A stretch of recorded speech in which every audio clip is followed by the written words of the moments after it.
on this Nebraska Rural Radio Association station. Be sure to thank all the sponsors who help bring you this broadcast. Now, let's send it to the field.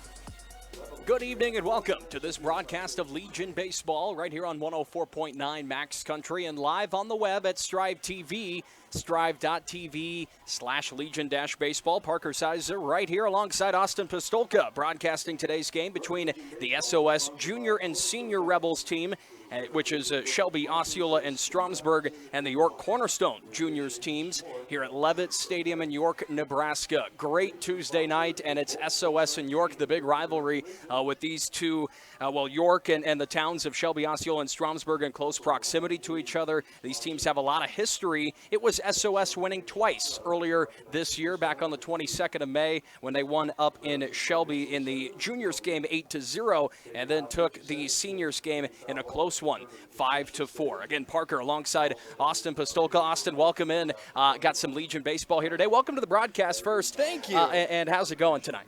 Today? Fantastic. It's been absolutely fantastic so far. I am very excited.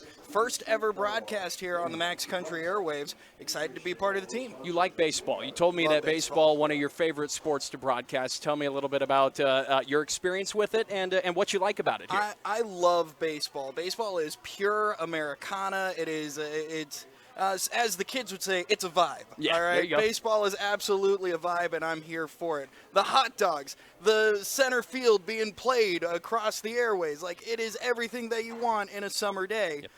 And it's a pure sport. It's something that's been around for a long time.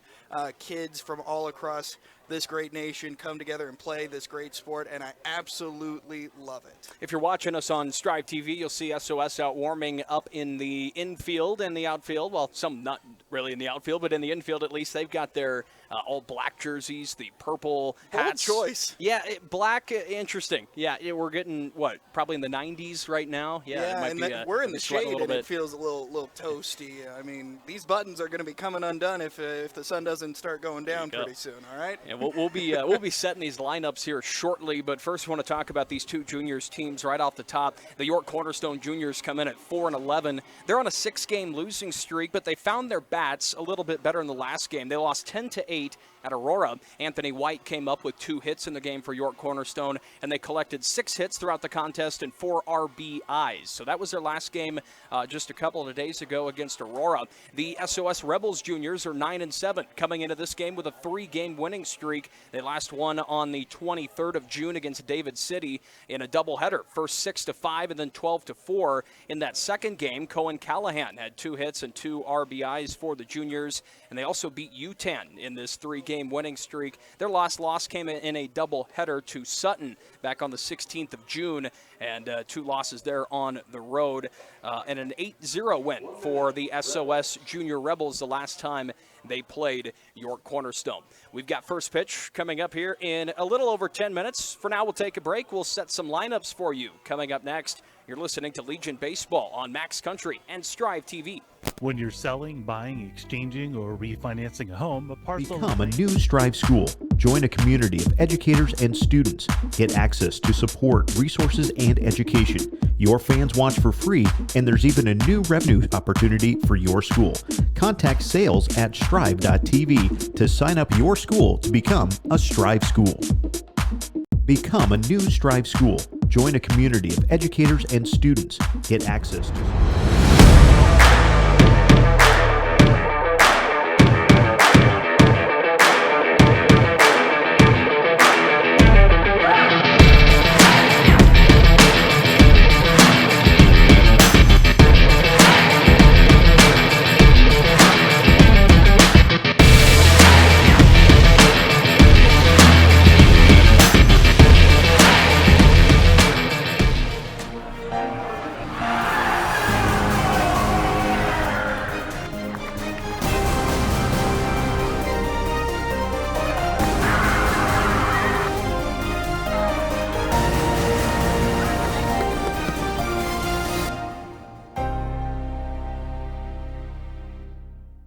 It's thanks to you that we're where we are today. We're proud to watch these communities grow because they're our communities too. Our neighbors, our friends, It's where we live. These are all Stadium in York, Nebraska. Austin's got the dogs ready to go. The hot dogs down there. Have you taste tested one here yet? I've taste tested one, and it is phenomenal. Hot dogs and baseball, it doesn't get better than that. Good stuff. Let's look at the lineups here for the game we have coming up. This is the juniors game between SOS and York Cornerstone, and starting things off here with SOS and what they're going to bring to the table. First, it's going to be Colton New Year leading things off in the top of the first inning. He is the second baseman and wears number 5. Batting second is going to be Isaac Whitmore. He's in center field and wears number 4. Colin Verbka is the designated hitter. He is batting third and wears number 32. Connor Schnell is the third baseman. He wears number 20 and is batting fourth. Cohen Callahan is the left fielder. He's number 14 and bats in the 5th spot. Eli Fiel, the catcher today for the SOS Junior Rebels, wears number 10 and is batting in the 6th spot. And then Cooper Youngdahl is the first baseman today. He wears number 17 and bats 7th. And then it'll be Gavin Omens. I'll get the pronunciation on that name here shortly, but he's in right field today. That is Gavin. And then the final batter today for SOS hitting in the 9 spot is going to be Dalton Percorny, who is the shortstop and wears number 6. And now looking at the York Kings, the juniors, and how they're going to be batting, their batting order. They're going to start with Wyatt Gardner. He is the shortstop and wears number 27. Colin Kotswar is the first baseman, wears number 4, and is batting second. Cam Loxton bats third. He's in center field and wears number 25. Keenan Dirks is the third baseman, wears number 31, and bats in the 4th spot. In the 5th spot is going to be Landon Stearns. He is the left fielder and wears number 6. Anthony White, we talked about him earlier in the pregame, had 2 hits in their last loss against Aurora. He's the catcher today and is wearing number 26. Parker Friedrichsen, the second baseman, wears number 9 and bats in the 7th spot. Ryan Kamler is the right fielder. He wears number 15. And then the designated hitter, Phoenix Brown, wears number 21. That's a look at the starters. We'll give you the pitchers coming up next here as well. The coaches are meeting right at home plate, getting things ready for the game here today. We'll take a break. We'll come back, get this one started. This is Legion Baseball on Max Country and Strive TV. Hampton Ag and Auto, taking care of your vehicle and ag equipment. Call today to schedule your next service. 402-631-7695. Untamed Drone Boutique, located in downtown Stromsburg, is the place to shop for women's clothing, shoes, and accessories. Visit untamedroneboutique.com. Scandinavian Mutual Insurance Company has been serving the listening area with economical rates and are reinsured to give you confident coverage for any major losses. Call Scandinavian Mutual Insurance Company today. Don Rich Machine and Driveline in McCool Junction are the engine experts ready to serve you. The shop for all your engine rebuilding needs is Don Rich Machine in McCool Junction. Live and local. Make Cool Radio and Max Country your stations for coverage of area sports this season. Mainstay Communications is Henderson's premier internet, phone, and television provider, serving the community since 1968. Mainstay Communications. Find them online today at mainstaycom.net. Extreme Automotive in York, providing personalized, honest service you can count on bumper to bumper. Good luck to all area athletes from Extreme Auto in York. Tim and Kale Palace, Bill Hoffman and Nate Hoffman, your independent Pioneer sales representatives, are proud to sponsor local high school athletes. Call them to talk about the industry's best lineup for both corn and soybeans for your farming operation. When you're selling, buying, exchanging, or refinancing a home, a parcel of land, or commercial real estate, York County Title Company is here to help you. 608 North Grand Avenue in York. The count is full, bases loaded with 2 outs in the bottom of the 9th. Play ball! At Patina Studios, we feel our customer experience is as important as this next pitch. We take pride in every aspect of our game. At Patina Studios, our product selection, friendly and knowledgeable showroom staff, and winning installation team makes it possible for your next renovation project to be a grand slam. Don't strike out with the wrong choice at the plate. Patina Studios. Enhance your home's impression. I'm Dr. Andrew Pallmeyer, and at the York Medical Clinic, we understand how important your time is to you. We are here when you need us. Your care, your community, York Medical Clinic. Crossroads Awards and Gifts in York. Whether you need a trophy, a medal, a plaque, or a banner, they are sure to have an award perfect for your need. Crossroads Awards in York on 6th Street. You've worked hard to get here, and now it's your time to show what you have. Penner's Tire and Auto in York wishes you the best of luck on your journey. I'm Dr. Andrew Pohlmeyer, and at the York Medical Clinic, we understand how important your time is to you. We are here when you need us. Your care, your community, York Medical Clinic. Hits Towing can get you out of a jam. If you need help, call Hits Towing at 402-362-4145 or visit their website at hitstowing.com. Neighbors Locksmith in York provides lockout service, key origination for lost keys, rekeying, and lock set and duplicate key services for home and business. Call them at 362-3324. Sapp Brothers Travel Center is your stop for fuel, food, and gifts. With special sales monthly in their travel center, delicious food from Lucille's famous fried chicken. That's Sapp Brothers Travel Center, north of the interstate in York. Jansen Ford of York with a full lineup of new Ford vehicles. Great deals on current year models, and be sure to check their lineup of certified pre-owned Ford vehicles. Jansen Ford of York. Crossroads Awards and Gifts in York. Whether you need a trophy, a medal, a plaque, or a banner, they are sure to have an award perfect for your need. Crossroads Awards in York on 6th Street. Only top quality USDA choice meat, the freshest produce in town, plus they carry your groceries to your vehicle. Bruning Grocery is your small town supermarket located in downtown Bruning. Nutrien Ag Solutions is the world's largest provider of crop inputs and service, helping growers increase food production in a sustainable manner. Profit from their experience. Nutrien Ag Solutions in Davenport and Edgar. This is Byron of the Byron Weimer Agency. Jody and I are proud to support the Broncos. Call us for your crop, livestock, farm, home, and auto insurance. Go Broncos! Be sure to visit Southeast Valley Irrigation in Bruning for all of your Valley Pivot needs. Or call them today, 402-353-6775. Remember Carrie's Restaurant and Catering when hosting your next event. From large to small, Carrie's does it all. Carrie's Restaurant and Catering, just off Highway 81 in McCool Junction. Van Kirk Brothers Contracting is a family-owned company that specializes in underground utilities and heavy highway construction. Their main headquarters is located in Sutton, Nebraska. Van Kirk Brothers Contracting says good luck, Phillies and Mustangs.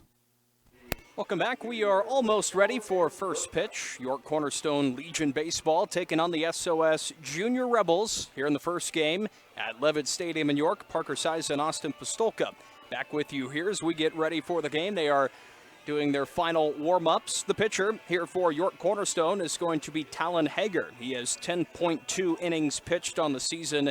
He's appeared in 5 games and has a 1-1 record here so far. He's given up 34 hits on the season, 33 runs.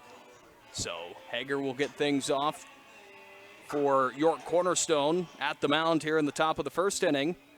Watching him warm up it's really interesting seeing how he's thrown it. It kind of pops out of his hand a little bit. A lot of movement on it, and a lot of movement especially towards a right-handed batter. It'll be interesting. Not normally something you see when it comes to right-handed pitchers. Yeah, probably trying to work some stuff here in the practice pitches before we get this thing started too. Absolutely. As it will be here for SOS to lead things off Colton New Year. Isaac Whitmore and Colin Verbka here in the top of the first inning. Go ahead. You know, the name of the game when it comes to juniors games especially is you just got to minimize errors. Yep. You know, that is absolutely going to be the key to this one. Plus, 2-hour time limit. You got to score runs. You got to score runs quick. Yep, that's right. And it's a good day here at Levitt Stadium in York. 89 degrees right now. Not a whole lot of wind. If it is, it's coming a little bit into the player's face out of the north. Or beg your pardon, coming away from the players out of the south, I should say. I'm trying to look at the flag. Yeah, let me get that right. So anything, it's a little bit of a helping win for these players, but there's not much.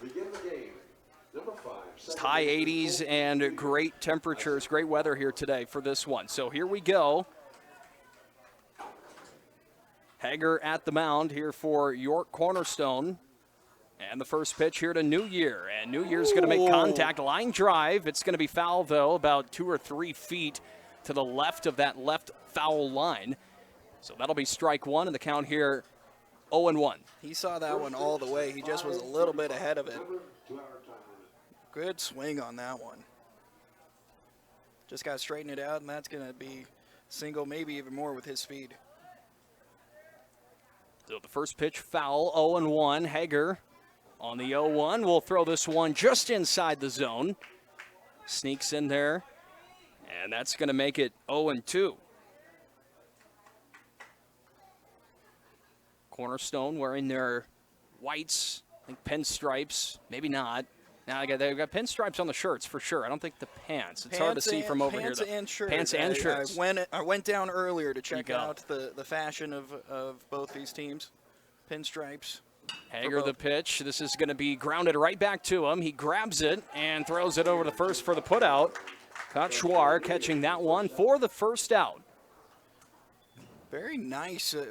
Able to field the position, especially when you get a comebacker right at you. It can always get a little antsy. You never know how fast it's going to be coming, but he was able to keep his cool and have a nice play over at first base.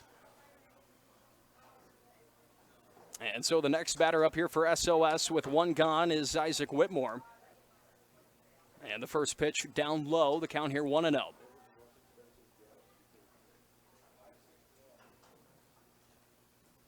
Hager again, this one's going to be popped up into right. Whitmore gets it up there, and it's going to be caught out there in right field by Kemmler for the second out. Just like that, 2 down here for the SOS juniors in the top of the first. Hager using his defense this time, putting a ball out there that they can hit, and I tell you what, this defense behind him is doing their thing right now. And that'll bring up Verbka now, the third batter. First pitch he takes is going to be fouled straight back. That'll make the count 0-1. So you got SOS and their black jerseys, purple letters, purple socks. They look pretty, yeah. And then the pinstripes too, which and that's obviously for York Cornerstone. Are pinstripes the best addition to a jersey in baseball, or are there better? I mean, it doesn't get much better than pinstripes, right? If you got those on the jersey. Pinstripes are classic. They're slimming too. Yeah. It's just a classic look. Got an 0-2 count here to Verbka. He takes a swing again. This is fouled back. And the count will stay 0-2 with 2 gone here in the top of the first. York Cornerstone Juniors coming in at 4-11 on the season. The SOS Junior Rebels are 9-7. One team on a 6-game losing streak, that's York. The other team on a 3-game winning streak, and that's SOS. Ball in the dirt there. He's still trying to find exactly where that strike zone is. He either hits it square or he's all around it. Hager, this time it's up top. Verbka has to move a little bit out of the way to avoid getting hit by the pitch. That's going to make it 2-2.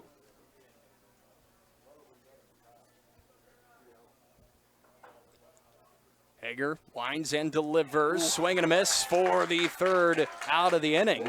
And the first strikeout for Hager in this game. No hits, no runs for the SOS Junior Rebels in the top of the first inning. York Cornerstone due up in the bottom of the first when we come back right here on Max Country and Strive TV. Auto Owners Insurance, the no problem people. This is Alan Odepal, Odepal Insurance, at 4th and Grant in York Town Center. Insurance is our only business. 2468, who do we appreciate? High Tech Auto, High Tech Auto, High Tech Auto. Rah, rah, rah. Go to High Tech Auto on the curve in York. At York General, our priority is you, and we thank you for choosing us. The mission at York General to continue providing York and the surrounding area the very best in healthcare. At Heavy Metal Supply, they know how much hard work it takes to be successful on the scoreboard. Stop by in downtown York or give Josh a call at 362-7000. Live and local. Make Cool Radio and Max Country your stations for coverage of area sports this season. Few services are as dependable as Copcho's Sanitation. Copcho's offers complete refuse collection, recycling, roll-off service, residential toters, and dependable service Copcho Sanitation in York. Bottom of the first inning of this SOS and York Cornerstone Juniors game. Scoreless so far. As SOS, no hits, no runs in the top of the first. That brings up the York Cornerstone Kings and their junior team. They're going to lead off here with Wyatt Gardner. Colin Kotschwar batting second and Cam Logston batting third. A team here, Austin, on a 6-game losing streak, just trying to get some momentum here before they obviously have their districts coming up here in a couple of weeks in the middle of July. State also right around the corner, but just trying to hold some momentum, if you can, here toward the back half of the season, obviously. And now is exactly the right time to get hot. Baseball is a streaky game, and now's the perfect time to turn this 6-game losing streak around. You're in front of a home crowd. It's a rivalry game. Now's the time to do it. Had a good first defensive inning. Just got to get the bats going. And so Gardner here up first for the Kings, as it will be the pitcher here, Braden Schmidberger for the Rebels, taking a couple of extra warm-up pitches. Schmidberger throwing the heat in warm-ups. Be interested to see if he was saving any nasty stuff for the real deal. But he was throwing high heat in warm-ups. Gardner on the season hitting .314 for York Cornerstone. 11 hits on the year. So Schmidberger with the first pitch here. This is going to find the zone, outside part of it, but gets in there for a strike. It's 0-1. Coming right at him to start.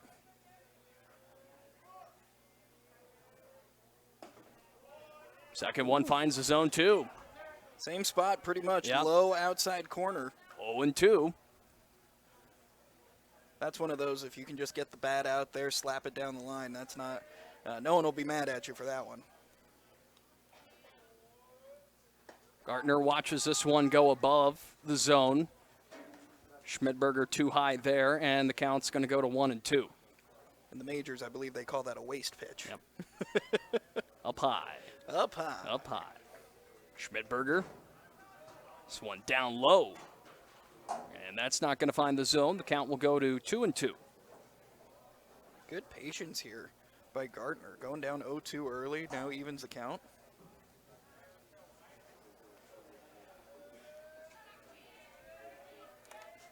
Schmidberger, swing and a miss by Gardner right there, will strike him out. Good start to the game for the pitcher for the SOS Juniors. And now Colin Kochwar up to the plate. That was a really, really well-pitched first batter there for Braden Schmidberger. And taking him around there, too. Absolutely. Yeah. Placing his pitches where he wanted them. Let's see how he can do here. Colin Kochwar, a .222 hitter on the season. Triple twos, 8 hits on the year. First pitch for a strike, and the count's going to be 0-1.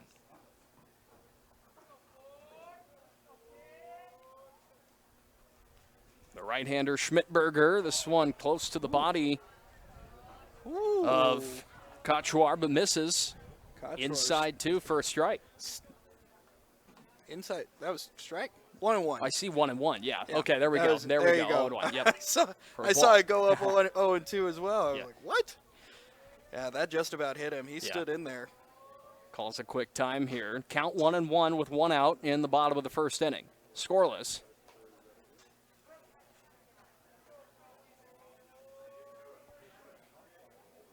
Kochwar steps back into the box. Swing and a miss there. He wanted that one. Yep.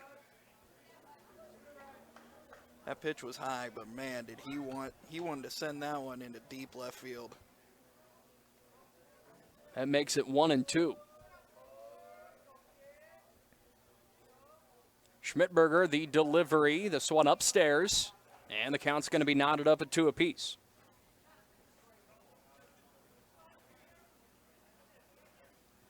It's always something you want to see after swinging high, being able to take some of the high stuff.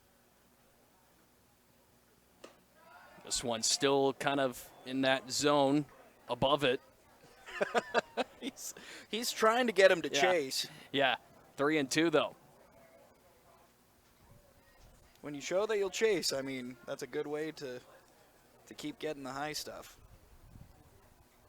Full count here for the pitcher Schmidberger as he delivers to his batter, and that's going to strike him out for the second out of the inning.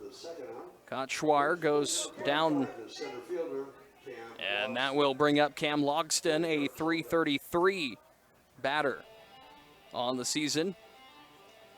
RBI, couple RBIs, couple hits on the year. Braden Schmidberger feeling himself. Two up, 2 down, 2 strikeouts. That's a great way to start the inning. And he delivers this pitch as batter has to get out of the way there. But it gets outside the zone for a ball. It's 1-0. This is going to sound weird, but there's a thing in professional wiffle ball where you throw at the person trying to hit the bat. And it looked like that's what he was attempting to do. Wrong sport there, yeah. Second pitch was outside the zone, too. Now it's 2-0.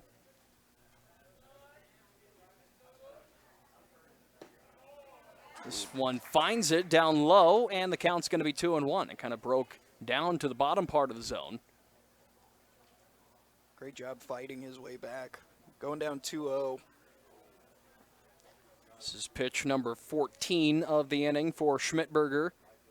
The delivery, this one's going to get fouled back to the parking lot. And that will make it 2-2. Didn't hear any glass break, Parker. I think your car's fine. I think so. Hope so.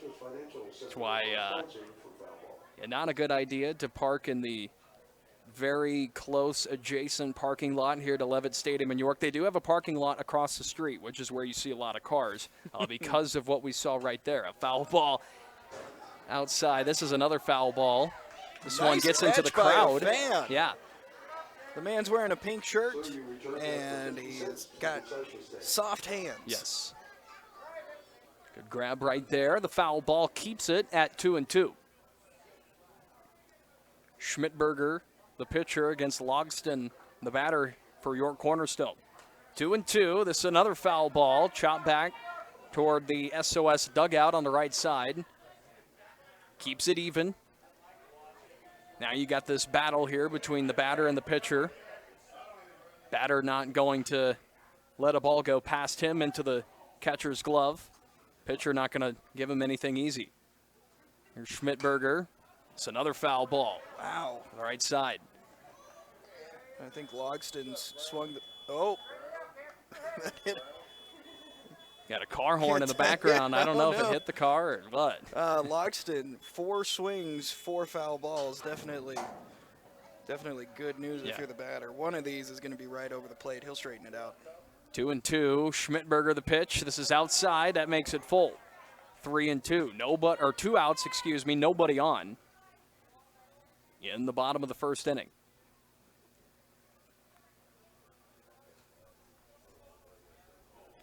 These two teams played in the very first game of the year back in Shelby on the 22nd of May. It was 8-0 SOS. And we're going to be scoreless after 1 inning of play as Schmidberger strikes out his 3rd batter of the inning. That time Logston goes down. So what a great start for Braden Schmidberger for the SOS Junior Rebels. No hits, no runs in the bottom of the first. SOS is up in the top of the second when we come back here on Max Country and Strive TV. Get big-time savings and small-town service at Jansen Ford of York. Jansen Ford of York. Whether you're planning a family road trip or looking for a better ride to get you back and forth to school or work, you should check out Jansen Ford of York first. Cars, trucks, SUVs, and more. They will find you, and they will get you on the road with your new ride. With 8 locations, they can find the vehicle you want. For new or previously enjoyed vehicles, Jansen Ford of York is here for you. Stop in just south of York on 81. Call or see their inventory online at jansenfordyork.com. Sutton Pharmacy, a good neighbor pharmacy, locally owned so they understand the importance of personal connections. It's their goal to provide you and your family with outstanding personal care and superior service. Camp Electric LLC in Henderson, Nebraska offers experienced professional electrical services along with home standby generator systems and solar installations. Call Trevor with Camp Electric LLC today. George Brothers Incorporated, serving Sutton and the surrounding area. George Brothers has what you need to get you up and moving. George Brothers Incorporated in Sutton. Keenan Dirks, Landon Stearns, and Anthony White due up here for York Cornerstone in the top of the, or excuse me, we're a wrong team here. Let's get back into this. Connor Schnell, Cohen Callahan, and Eli Fell due up here for the SOS Junior Rebels. in the top of the second inning. What I just said there for York Cornerstone are going to be their next batters in the bottom of the second. Talon Hager here for York Cornerstone back on the mound. 2 strikeouts for him back in the first inning. Man, really, if the pitching numbers continue, we're going to have an incredible amount of strikeouts this game. First it is Schnell. Up to the plate here for the Junior Rebels. Hager, this pitch up high and inside. That'll make it 1-0. Scoreless here after 1 inning of play. Nobody's got a hit yet. Connor Schnell for SOS wants to change that. Counts 1-0. Hager the delivery. Schnell blast to right field. That gets down and past the right fielder. That could be extra bases. Schnell gets around first, running towards second, and he'll glide around second base, taken off to third. And the relay is not going to be in time. That's a triple for Connor Schnell. He's the third baseman, and he stops at third base after that at bat. Looks like now the SOS Rebels in business. Looks like the officials are saying it's going to be a single with an error on this one. But, man, he hit that one just perfect, and the right fielder, the sun got in his eyes just a little bit, misplayed the ball. Well done getting all the way over to third. Cohen Callahan now up to the plate for SOS.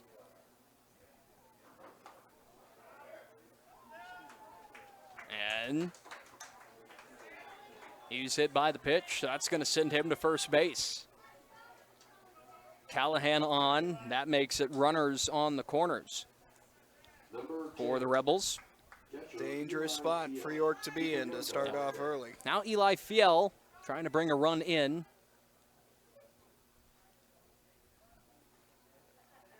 Hager the pitch. This one in the zone as Callahan gets to first, or gets to second on the steal. No put-out attempt over there to second base. Smart play there, getting the runner over to second, and if he did throw down, chance to score. Smart play there. Gets rid of the double play potential as well. Could get rid of the double play, I should say. 1-0, or now 1-1. The batter Fiel, Hagar the pitcher. This one just up north of the strike zone. That one was close. Yep. Hager now under some real pressure. 2-1. And this one goes right over the head of Fiel. That makes it 3-1. 2 on, nobody out, 1 hit so far here for SOS. Hager the pitch. This is a strike. Batter thought it was a walk. He took off. Big bat throw and everything. Yeah. But he's got to collect that bat one more time, get back in the box for this full count 3-2 pitch. Looked like the umpire waited on, has a flair for the dramatic. 3-2. Runners on second and third. Swing and a miss there. That's a strikeout. Eli Fiel thought he had the first base, but call was a strike, so he had to go back. 1 pitch later, strikes out. And that's going to be the first out of the inning for the Junior Rebels. That was a home run swing if I've ever seen one. He ripped at that one just early, though. And so now that brings up Cooper Youngdahl, who is the 7th hitter in the lineup. Nice pickoff attempt there by the catcher, trying to catch Schnell, getting back slow. Not successful over there, though. The runners stay in their positions. Hager pitches this one low and outside. That's going to make it 1-1.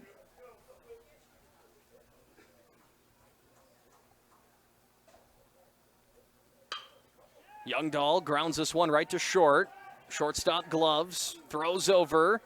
Catch made over there, but not in time. Runner is safe, and that brings home Schnell for the first run of the game for the SOS Junior Rebels as they start this one off. Callahan, who stole to second base earlier in the at-bat will just stay at second. So now runners are going to be on first and second with Youngdahl on first, Callahan on second. And the batter coming up here is going to be number 15. Be Gavin Onemses. Hope I'm pronouncing that correctly. I believe it is Onemses. So Onemses swinging a miss there on that first pitch. We can just call him Gavin. Yeah, Gavin. Gavin's the right fielder for the Rebels. First pitch, a strike. It's 0-1. Hager, this one outside. And that's going to make it 1-1 now. Anthony White behind the plate Yeah, doing good some grab. work right now. Good grab.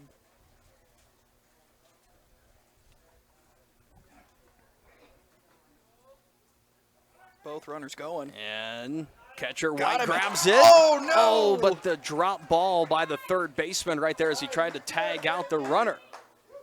It was Callahan stealing from second to third. Third baseman for York caught it over there, and then as he tried to make the tag, ball fell out of his glove. So the runners are going to be safe. 2-1 is the count here.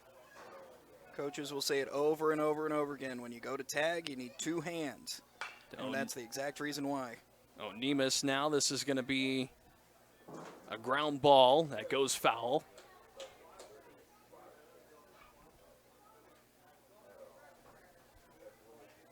And the count's going to go to 2-2. Dalton Percorny would be the next batter here for SOS. Oh, Nemus. Swing and a miss there for the strikeout. Hager retires. The second batter here in the top of the second inning. 2 outs now with runners on second and third. SOS does lead the game 1-0. Schnell scored on an RBI.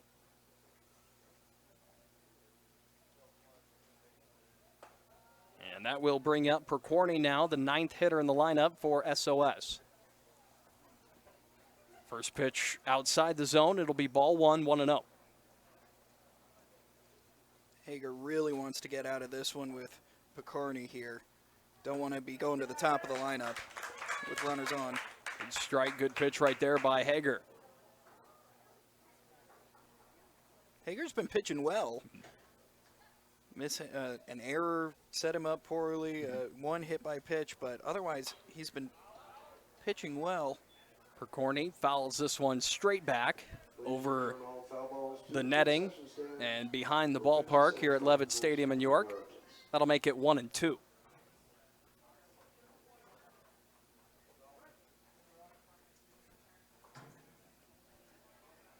Stands really starting to fill up here. Yep. Good to see. And we got another hit batter here. Hager is going to throw it at Percorny. And that just looked like it nicked almost his waist area, maybe right below it. Got the meat. Yep. If you're going to get hit, not a bad place to get hit. Not a bad place, no.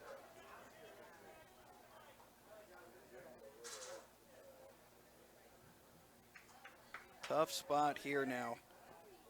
Bases loaded, 2 outs, and this is a ground ball to New Year, the leadoff, and it's going to be right to the shortstop. He throws it over to Dirks at third base, and Dirks makes the tag for the 3rd out of the inning. So damage limited for the York Cornerstone Juniors here in the top of the 2nd. SOS had bases loaded right there. They do convert 1 run in, also 1 hit and 1 error in this top of the 2nd inning. We'll be right back for the bottom of the 2nd with York Cornerstone to the plate right after this on Max Country and Strive TV.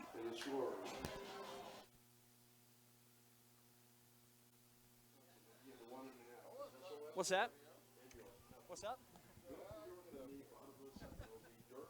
Mike right here. I can hand something down to you. Yeah.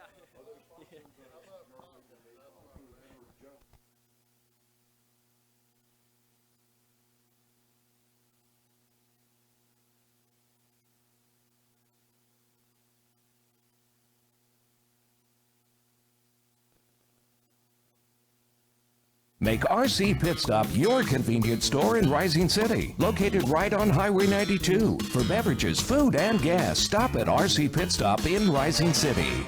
Carlson Irrigation is in the business of solutions, and teamed with Ranke Solutions are what they deliver. Ranke, more right than rain, and Carlson Irrigation, your local irrigation solutions expert. Potter Repair in Beaver Crossing, your one-stop for auto and diesel repairs. Don't settle for anything less than Potter Repair. Call EJ or John at 532-3525. York Cornerstone up here in the bottom of the second inning. They now trail the game 1-0 to the SOS Junior Rebels. Parker Siza and Austin Pastolka back with you. You are listening to Legion Baseball on KTMX 104.9 Max Country, online on 1049maxcountry.com, the Max Country app. You can also watch us on Strive TV today. That link is strive.tv/Legion-baseball. Again, strive.tv/Legion-baseball.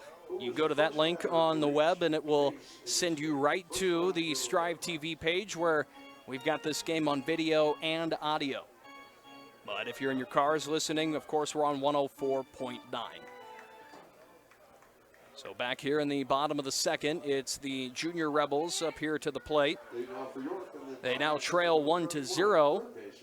And Schmidberger back on the mound. He had a really good top of the first inning, Austin, with 3 putouts. 3 strikeouts for him, 1 swinging, 2 looking. He had to go deep into all 3 of those counts. So it was really good for his team to get some time for him to rest. And here's Kenan Dirks up to the plate, and he fouls this one straight back. If you heard that through the radio, that was the ball hitting the top of this metal building, I guess, what do you call it, awning, sort of, yeah. Here at Levitt Stadium in I York. call it the shield that saved my head right there. Exactly. That was directly above us. 1-1 here for Dirks. This one low in the dirt by Schmidberger. And that'll make it 2-1.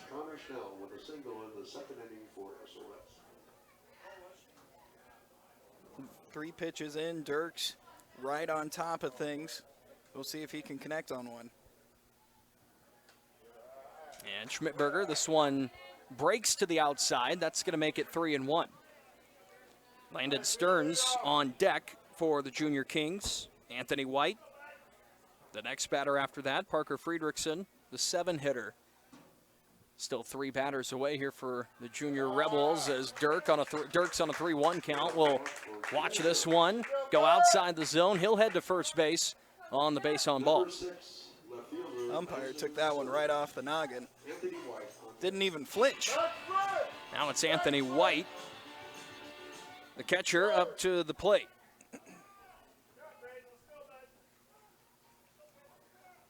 It's going to be Landon Stearns, actually. Oh, beg your pardon, Stearns. White is next, yep.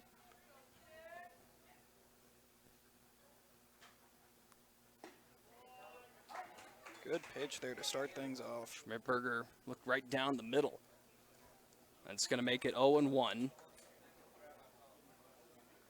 First inning, Schmidberger really worked hard to hit that outside edge. He's trying to find it here. He's just missing a little low, missing a little outside. We'll see if he can find it here in the second inning. That one outside, it's going to be 1-1. The batter, Stearns, 357 hitter on the year, 10 hits, 10 singles. Stearns goes down for a bunt attempt right there. It trails below him, but that will go down as a strike. Now it's 1-2. Looks like Dirks was meant to go on that one. He was halfway there and decided to turn back. He stays at first base. 1-2. 1 out, or excuse me, no outs, 1 on. Schmidberger. That's going to be a balk. Yep, we got a balk here. Schmidberger went through the motion and kind of stopped there. Obviously, that's a balk, so that will send Dirks to second. Now we have an umpire conversation here. He keeps motioning over to Schmidberger. I'm wondering if he said a word or two. And they confirm the balk. Schmidberger not happy with that. No. You can really tell by his body language. He's stomping around the mound. So now a runner on second for the Junior Rebels. Stern still up here to the plate. 1-2, takes a swing there and strikes out. That's strikeout number 4 on the game for Schmidberger. Number 26, the catcher. And that is going to lead Anthony White to the plate. Hitting a pretty good clip this year, 467 on the season. And only 7 games played. He's played about half the games that they've been a part of. But in his 7 games, 7 hits, 1 single, and 1 double. First pitch, a strike, and it's going to be 0-1. You know, talk about putting the game in your pitcher's hands. I mean, 4 strikeouts on 4 outs, 1 walk. The defense hasn't had to do anything yet. Schmidberger, a little more of some heat there on that one. 1-1 the count.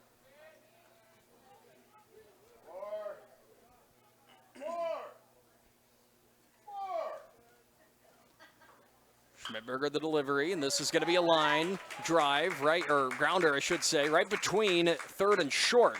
That gets out into the outfield. That is York Cornerstone's first hit of the game. Delivered right there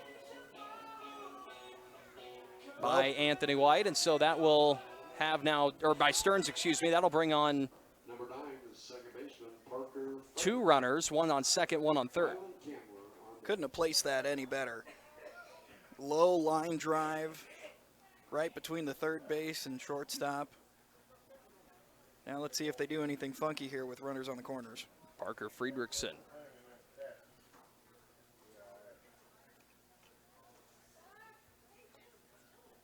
Throw out attempt over there to third base, trying to push back the runner. To White there at first, thought about taking off to second. Schmidberger's got to be careful. He's already got 1 balk this inning. Don't need another. This time he goes. And gets there with ease, and so White gets it to second.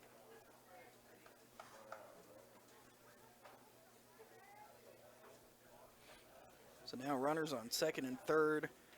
This is exactly where the York Kings needed to be. 1 out. Friedrichsen. This pitch down low, and it'll be a ball. Now 2-1.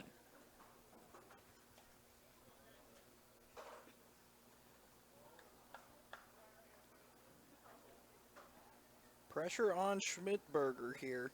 Where it's funny, we're seeing a very similar back and forth here between York and SOS. Counts 1-1. And Friedrichsen, this is a line drive right to the second baseman. He grabs it, throws it over to first for the out, but that does score Kanan Dirks to tie this one up here at 1 apiece.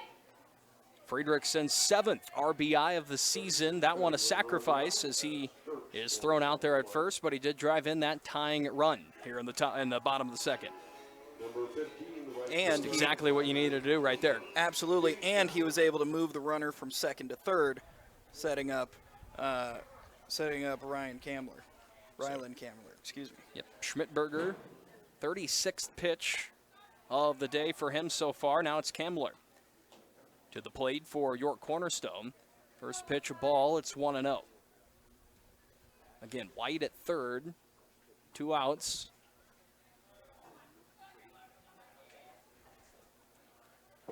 Schmidberger winds and delivers. This one swung on and will be a foul ball. Looks like it hit off his toe. Must have some steel-plated toes because that would have hurt me.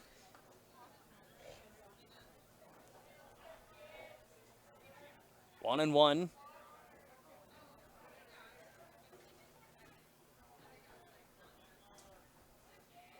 Really good chance here for York to take the lead. Schmidberger, the pitch. This one glides to the outside part of the zone. It'll be now 2-1. You know, I'm sure that Talon Hager is thanking all of these hitters right now for going deep, giving him some time to rest after the long inning he had.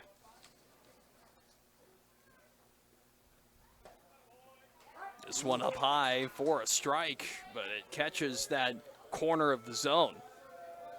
2-2 now.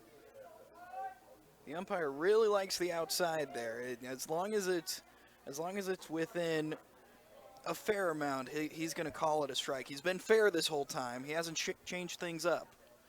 2-2.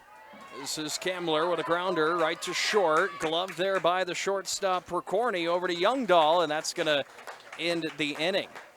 But York Cornerstone does some damage. They pick up 1 hit and 1 run and tie the game up at 1 apiece as we head to the bottom, or rather the top of the third, right here on Max Country and Strive TV. Jensen Lumber Company in York is proud to offer so many services. From home to business to construction projects, turn to Jensen Lumber in York for all the products and services you need. The sun is out and it's time to cruise. Max Country and Cool Radio is cruising together in 2022 with a chance to win a custom extreme golf cart thanks to Klein's Blue River Outdoor Power and Slacks Auto Parts by CarQuest. This cart has it all, including a lift kit, underglow, and a massive Bluetooth speaker system. It's a party on wheels and it could be yours. Just go online to 1049maxcountry.com or coolradionow.com to register today. You can also register at a sponsor near you, like Slacks Auto Parts by CarQuest, Plum Creek Wagyu, and Grand Central Foods. Cruising together in 2022 with Max Country and Cool Radio. Hits Towing can get you out of a jam. If you need help, call Hits Towing at 402-362-4145 or visit their website at hitstowing.com. At Heavy Metal Supply, they know how much hard work it takes to be successful on the scoreboard. Stop by in downtown York or give Josh a call at 362-7000. Welcome back to Levitt Stadium. I'm Austin Postolka. With me is Parker Siza. We have a close one here in the juniors game. The SOS Rebels taking on the York Kings. 1-1 is your score. Up to bat are the SOS Rebels. It'll be Isaac Whitmore, Colin Verbka, and Connor Schnell up to bat for the Rebels. Talon Hager in for his 3rd inning of work here. Doing well so far. He has 3 strikeouts, a couple hit by pitches. He was able to work his way out of the tough inning last time, but it will be seeing how after a nice little rest, see how he does here. Yeah, well, you mentioned in the previous inning, so he's going around the zone. He's finding all parts of it, catching pitches on the top part of the zone, the bottom part. Schmidberger doing a good job here so far. Let's see what Hager can do here in this second. Hager from the stretch. That one's going to be high for ball number 1. Whitmore, first time up, flew out to right field. Short fly ball for him in the first inning. 1-0 the count. Here's the pitch. Right down the pipe. That's going to be 1-1. Not a lot of heat on Hager's pitches, but he's been using his defense to the best of his abilities. 35 pitches now for Hager. That one's going to be high and outside for ball 2. Brings up 2-1 the count. Hager throws out of the stretch. Inside, and that's going to be foul. Just past the third baseline. It will bring up 2-2 for the count. That was gliding down the foul line for a little bit. And just escaped past the left side of that third baseline. Whitmore trying to get his first hit of the ball game. This one just high, tried to bend it back in. It's going to be a full count. Anthony White had the first single for York. We'll see what kind of pitch Hager goes with here. Hager sets the throw in. Swung on, that's a foul ball to the right side and out. That will be a full count still. It looked like he was just trying to place something there low in the zone. Nice little pitch there, but Whitmore able to get the bat on it. From the stretch once again, the kick. That one's going to be high for a walk. Ball 4. I don't mind that kind of pitch because we've seen guys take it when it's up out of the zone. We've seen them swing at it. It's a popular pitch to try to swing at, and really if you put some power on it, you can get up there and get some contact. But yeah, I don't mind the pitch there by Hager. Absolutely. Colin Verbka up to bat with 1 runner on. Runner is running and not going to be able to get the throw off to second base. Couldn't handle the pitch. Got a little too excited on that one. Stolen base for Isaac Whitmore. Ball was in the dirt as well. One nose count. Anthony White might want that one back, but he stopped a few back there already. So having a good game at the catcher spot. Here's kicks. Swung on, and that's going through the hole. Over to left field. Going to be a single. Runners on the corners now with nobody on. Stearns out there with the grab in left field. Stop that from getting any farther. But, yeah, good contact right there, right between short and third. And that's just what you wanted there for SOS. Now they've got another chance to put a run on the board here with a runner on third. Definitely expect the runner on first to take off for second base. We've got Connor Schnell, who scored in his first plate appearance in the second inning. He is up to bat with 2 runners on the corners. Here's the pitch. Runner takes off for second, no throw down. And it will still be a stolen base. That is a strike. Yeah, didn't have anybody over there on second. Couldn't really make a throw. That means runners on second and third here in the 4th inning. That one is just high. Tried to bend it back in, couldn't get it to go. 1-1's count.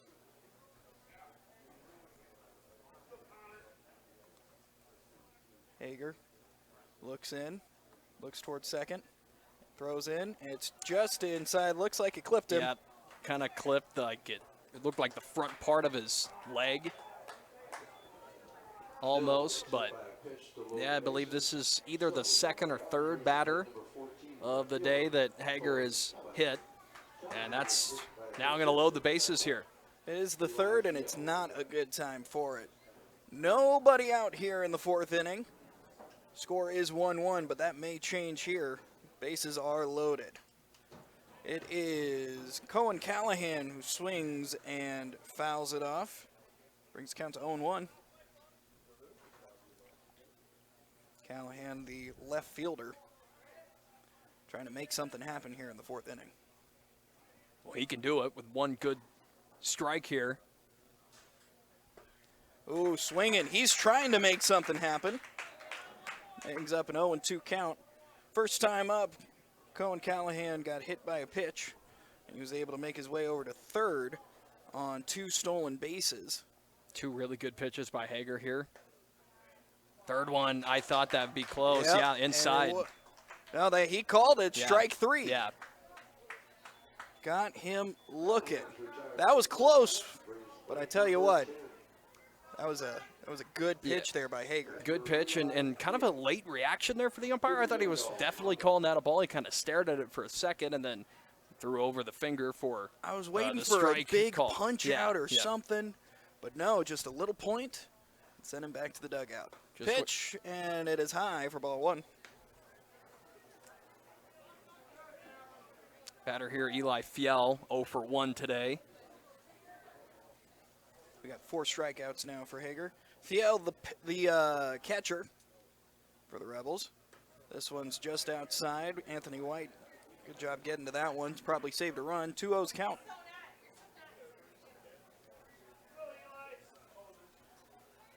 Eli Fiel wearing number 10. Stocky kid. Wants to give this ball a ride. Here's the kick, the pitch. It's outside. White able to keep it in front of him. Yeah, that's back-to-back pitches that I think he's just getting a little bit too far, obviously outside the zone with it. I maybe want that a little bit closer. You know, it's one thing. Or you want to get him to chase, I guess, too. Right, absolutely. Yeah. It's one thing for the umpire. Like, we're seeing how this umpire operates.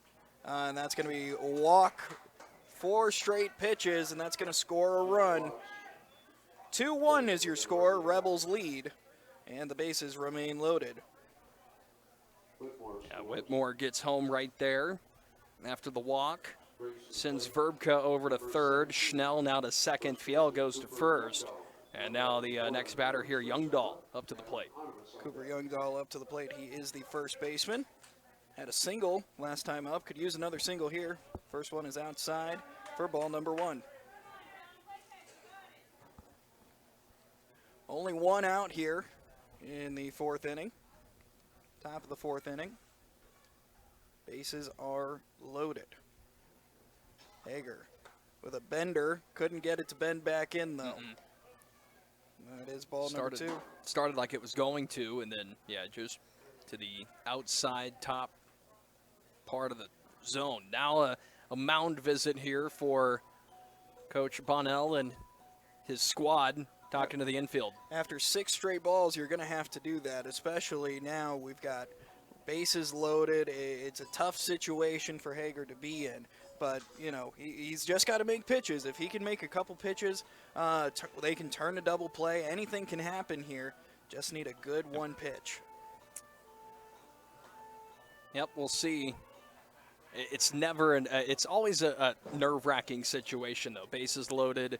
I've really never, when I would play baseball, I was never in a situation. I mean, I played up until I was in 7th grade, so I didn't play very long. But I was never a pitcher in a situation where I was like this and this is not a comfortable situation for a lot of pitchers, obviously. That's for sure. 2-0 the count. Here's the pitch, low and outside.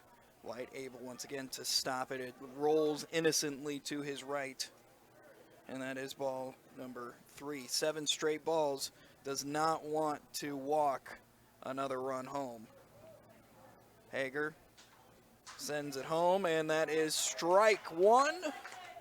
3-1 is the count to Youngdahl. Easy decision there for Youngdahl to just hold off, wait and see what the pitch does. That was really off speed, but it did find the zone. Youngdahl may want to do that again. Swung on for strike 2 with full count. Now this gives a fire to the pitcher right now. Want to throw one more good one. You just came back from a 3-0. Now it's 3-2, full count. Hager swung on, and that will be just foul down the third base line.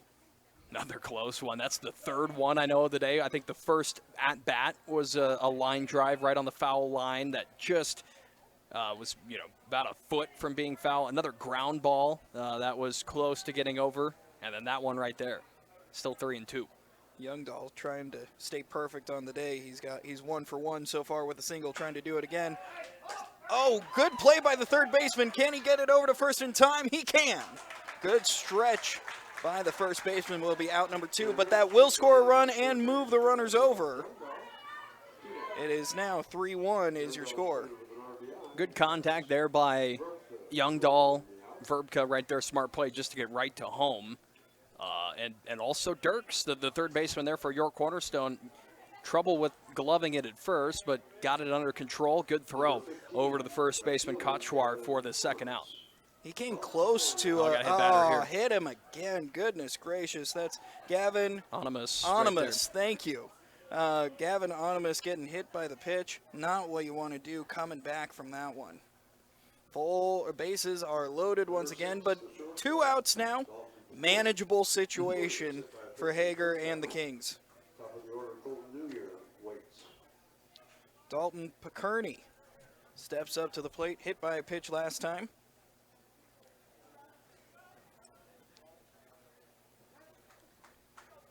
Pickerney, the shortstop, settles in the right-handed batter's box. Pitch, it's a good one, strike 1. Long inning for Hager.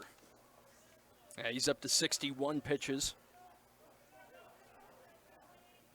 Here's the kick, the throw home, and just a bit high. Close one, but no cigar. 1-1 the count to Pickerney. And he finished the second inning with finished the top of the first inning with about 25. I think he had 40 around that end of the second inning. Probably about 23 pitches here in this one. Fly ball to center field, and it will be caught for out number 3, and he gets out of trouble. 2 score off of 1 hit, couple of walks and a strikeout. 3 runners left on.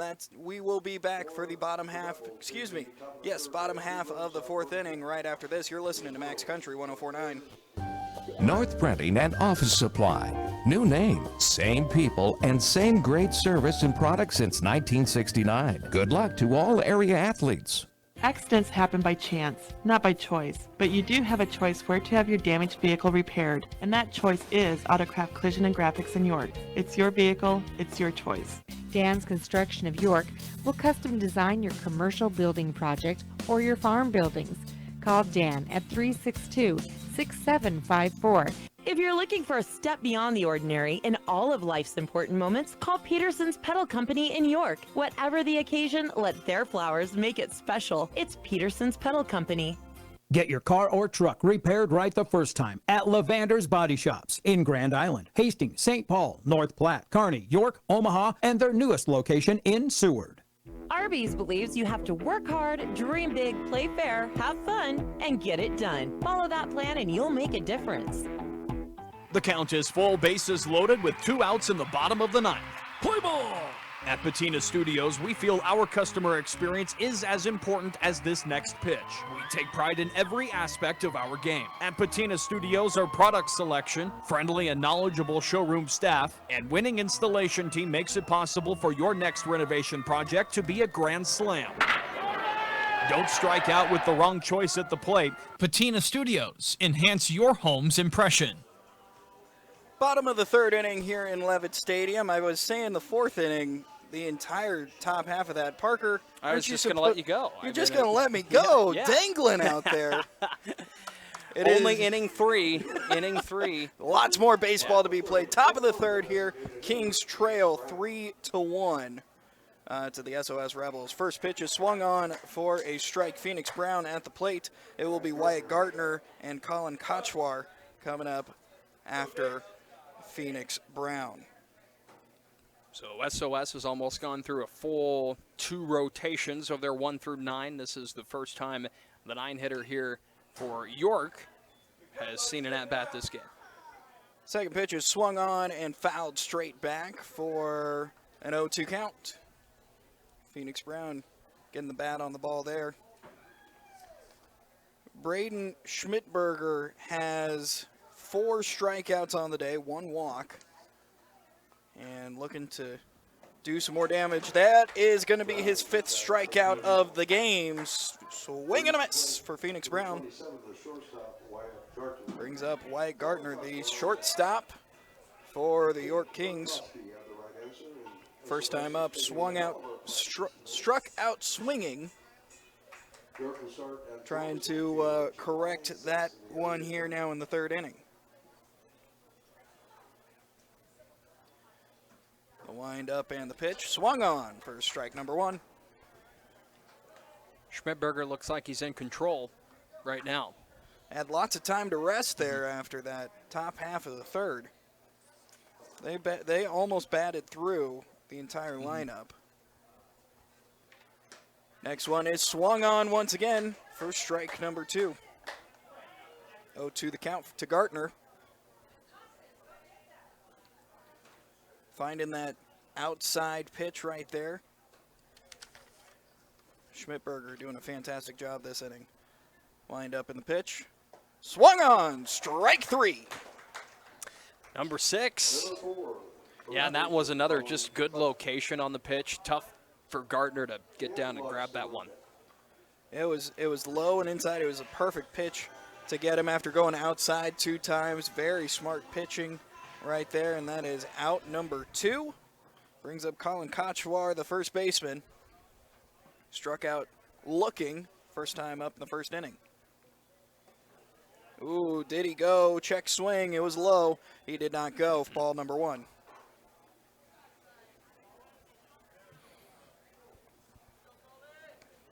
Kochwar, the first baseman. Gets the signs and digs in. Wind up and the pitch. That one is a good one. That is strike number 1. 1-1 the count.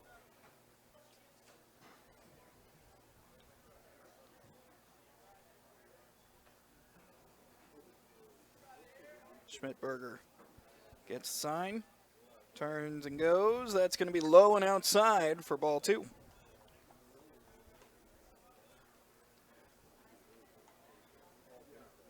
Didn't need to have a good dig, but the catcher did have a nice little slide over there. Kept the ball in front of him.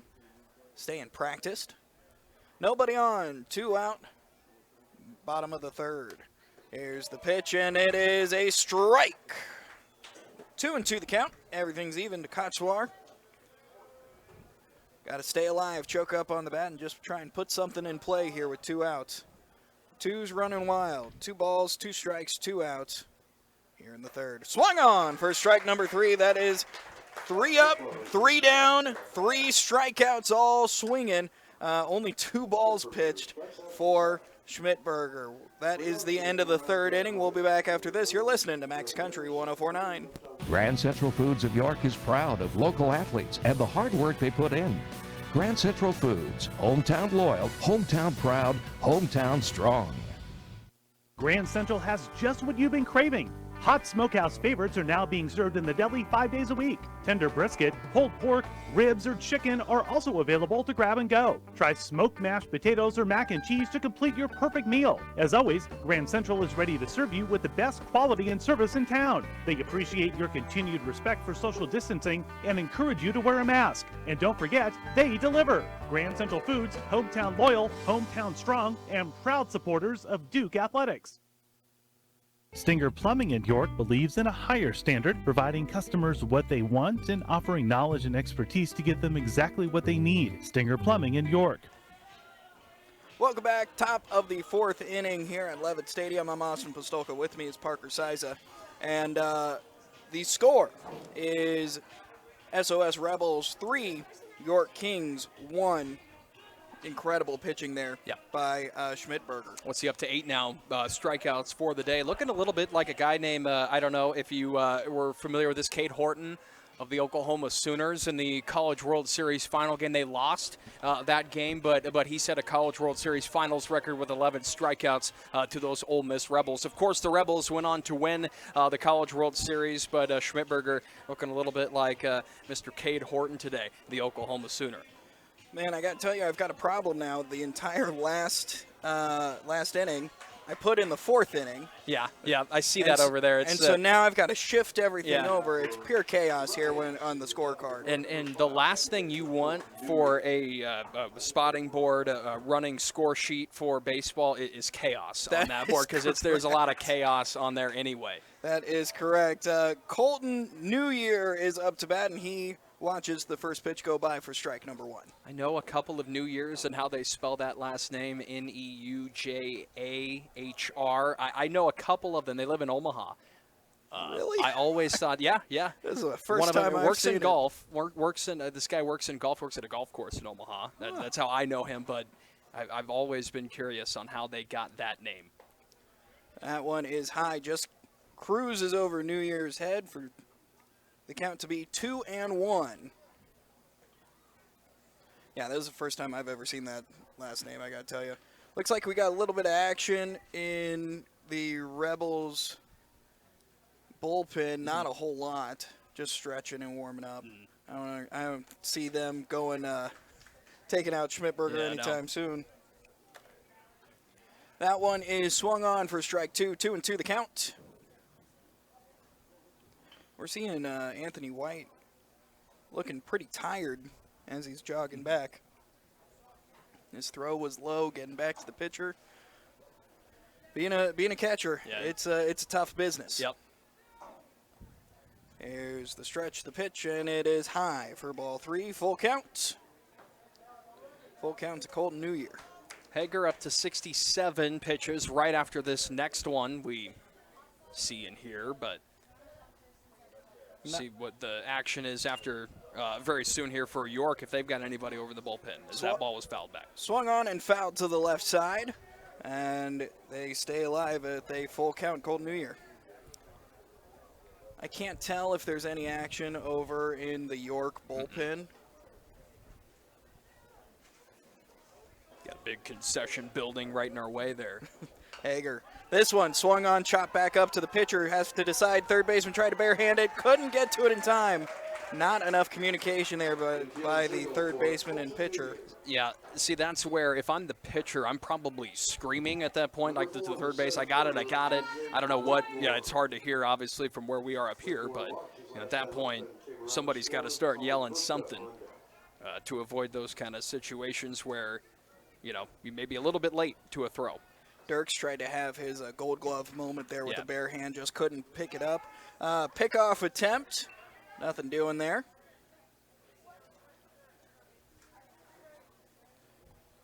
Isaac Whitmore up to bat now. He is 0 for 1 on the day with a walk. He did score a run, and he did steal a base. Runner goes to second. High throw is not going to get him. Goes over the second baseman, but good back out up there to grab it, yeah. So stolen base once again for the Rebels, and 0-1 is the count. This one, lazy curve slides in for strike number 2. Love that pitch right there. Trying to Off count speed. up how many stolen bases these guys have. Yeah. Here's the pitch. It is a high fly ball to the crowd. Yep. Foul ball. Right into the bleacher. Count remains 0-2. Nobody out here in the 4th inning. 4th inning for real this time. Score is 3-1 Rebels. Here's the pitch. Chop to the third baseman. Looks him back to second. Whips it over to first base. Runner, he is out at first. Smart play over there for New Year. He's able to get over to third. But Dirks made the right play. Yeah, right play, good throw over to Kochwar for the first out. Does advance that runner over to third, but still put one out on the board. Looks like there's a conversation being had between the third base manager and the umpires. Looking like he's questioning whether or not he actually had control. Kochwar did over at first base, and they are confirming that, yes, indeed, he is out at first base. Never a problem if you got to ask a question. You know, that's why there are 2 umpires on this field, not just 1. But now with a runner on third, 1 out is Colin Verbka, the big DH. It's got to be a good question, though. You don't want to start questioning rules with the umpires. They'll get right back at you. Absolutely. We've seen it a lot in the majors this year. Yeah. Pop up to the right side. First baseman catches it in foul territory for out number 2. Kochwar's going right back, looking up into the sun when he looks up to grab that one. That's a good catch. Not easy to do. Definitely not the easiest play ever. That will bring up Connor Schnell, the third baseman. Scored a run in the 2nd inning off of a single that turned into a triple thanks to an error in the right field. Here's the pitch. High for ball 1. Second time up, he was hit by a pitch. He also made his way over to third on that one, but was unable to score in that big 2nd inning. 3rd inning, excuse me. Pop up to the right side once again. Can he do it again? Kotzwar unable to hang on to that one. And that will be a 1-1 count.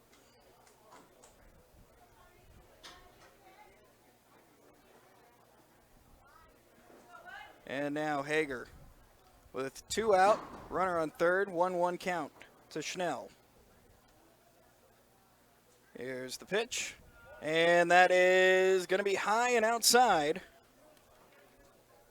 for a ball. 2-1 is the count.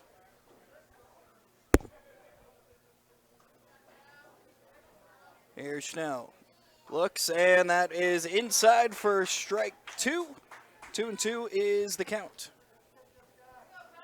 Knotted it back up. Hager trying now to finish off this inning. 2 out. That pitch is high. Full count. Runner on third base. This is such a big pitch here for York. Coming up, full count. You got a runner on third.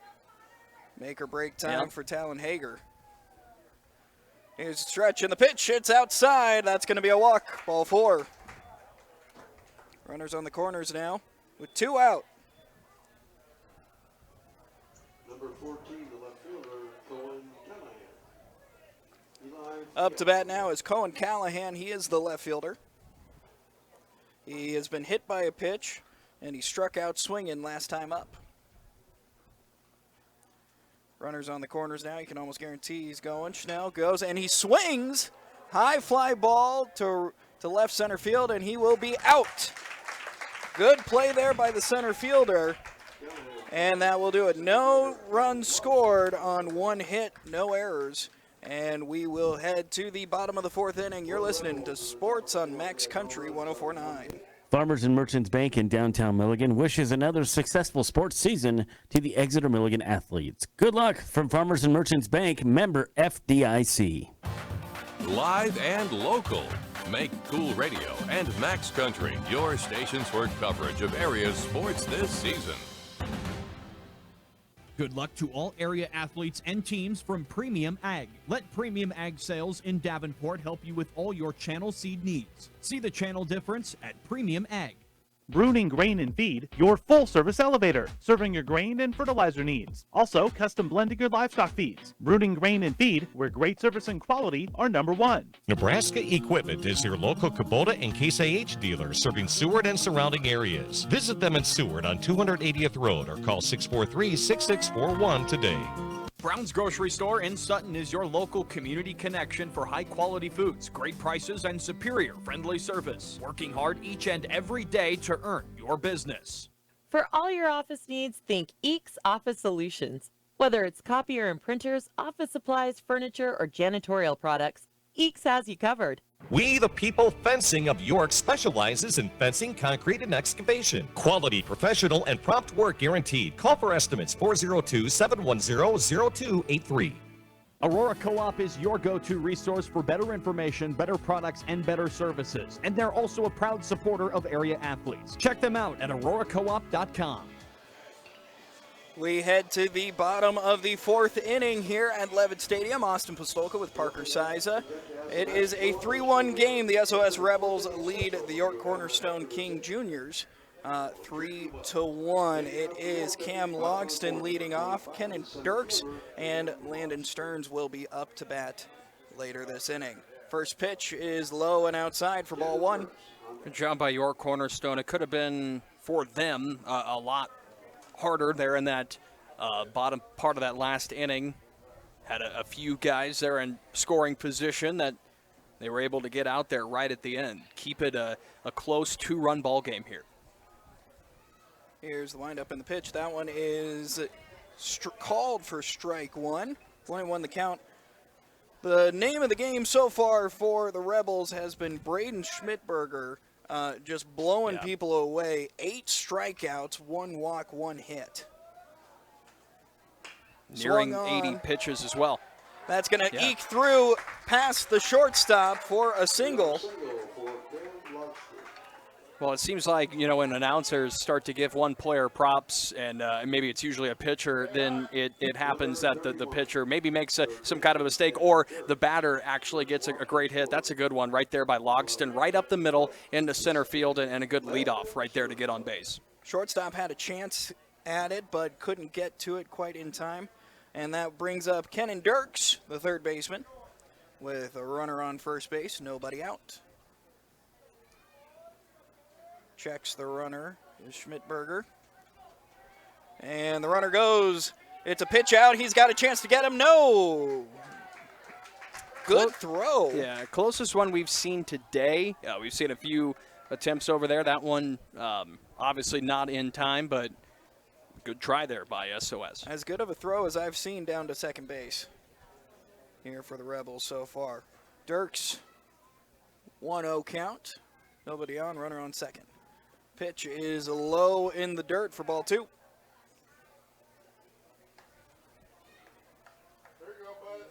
And now it's Logston standing at second base. Dirks getting the signs from the third base coach. Steps in. Schmidberger from the stretch. Hasn't had to work from the stretch very much. Nope. Kicks. Throws home. That is low. And kicks off to the right side. He's trying to go to third, and he will be safe. Third baseman Schnell unable to hang on to that one, and that will be considered a passed ball. Good aggressive base running there by Logston. Once he saw that catcher put the after the pitch into the dirt, and he just takes right off. 3-0 count. You can assume Dirks is going to be letting this one go, and he does. Yep. That is walk, ball four. Brings up runners on the corners. Dirks has been walked twice now. He scored his first time up. That brings up Landon Stearns. First time up, he struck out swinging.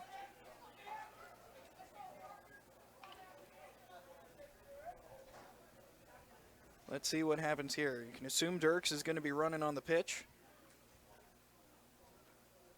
Sets. Sends it home. Dirks is running. And that is a strike.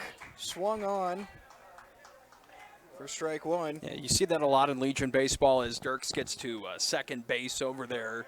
No throw-out attempt, but yeah, it's a risky play if you don't get the throw there, and then it's past the baseman, and then a guy gets home easily there from third base. So next pitch is low, and looks like just low. It might have been a little outside. That'll be 1-1 for the count to Stearns. Runners on second and third now. Nobody out here in the bottom of the fourth inning. And that's going to get by him. He's going to be trying to go at home. He's not going to get there in time. And that will score a run for York. Brings the score to 3-2. They're inching their way back to try and tie this one up. Heck of a play right there for the Junior Kings. That ball went right between the batter and the catcher, Fiel. And obviously went to the back wall. Enough time there for Loxton to come in and put in the run. Dirks now standing at third base. Still nobody out here. Good chance for Stearns. Schmidberger is in a bad situation. First time being in a bad situation today. Swung on to the left side to third base. Whips it over to first base for out number one. And Dirks taking out the catcher with a good slide. And that will score the run. Fiel's able to get up. Yeah, Fiel kind of covered that base a little bit. The slide right into his feet kind of took him out. Obviously nothing wrong with that play right there, and that ties it up here at 3. Absolutely. It was a fantastic play there. Good. Dirks waited because it was a well-hit ball to the third baseman, and he took off the moment he started running. And, the catcher had a chance if the first baseman could have whipped it in a little bit faster. But good play there, good base running for the York Cornerstone Kings. And that brings up Anthony White, the catcher, with nobody on. Swung on to the left side and off the chest of the third baseman. Tries to get it over to first, and he is safe. Able to outrun that one. Anthony White with an infield single. Third baseman Schnell played that about as well as he could have. Yep, and had a good throw over there too. Young Dahl in a good spot to make the catch, but yeah, I'd love to see an instant replay on that to see just how close it was. He did look safe over there at first, but still a good play by both teams involved. Beat him by just a step. And that brings up Parker Fredrickson. One runner on first, and he's taken off towards second, and no throw down. So that will be an easy stolen base for Anthony White. Junior Kings not messing around this inning, trying to move runners. I started off by talking about how Schmidberger has been lights out with 8 strikeouts, and only going into this inning, only 1 walk, 1 hit. They have added 2 more hits to that total, really hitting Schmidberger hard here. Yep. Now maybe Schmidberger now up to 63 pitches. I don't know if it's fatigue at all setting in for him or just the wear and tear of, throwing 64 pitches throughout the game, but no, it could be also York just finding it a lot better here as the game has gone along. I think York is starting to find the groove because early on we saw Schmidberger throwing some heat, able to hit his targets, and it could be fatigue, like you said. 60 pitches is nothing to sneeze at. But, he's missing his spots now, and I'm not seeing that same heat that he was throwing with earlier. It might be a little bit of fatigue. May need to try and throw some junk in there, try and throw something that moves. Stepping in now, Parker Fredrickson. 1-0 the count.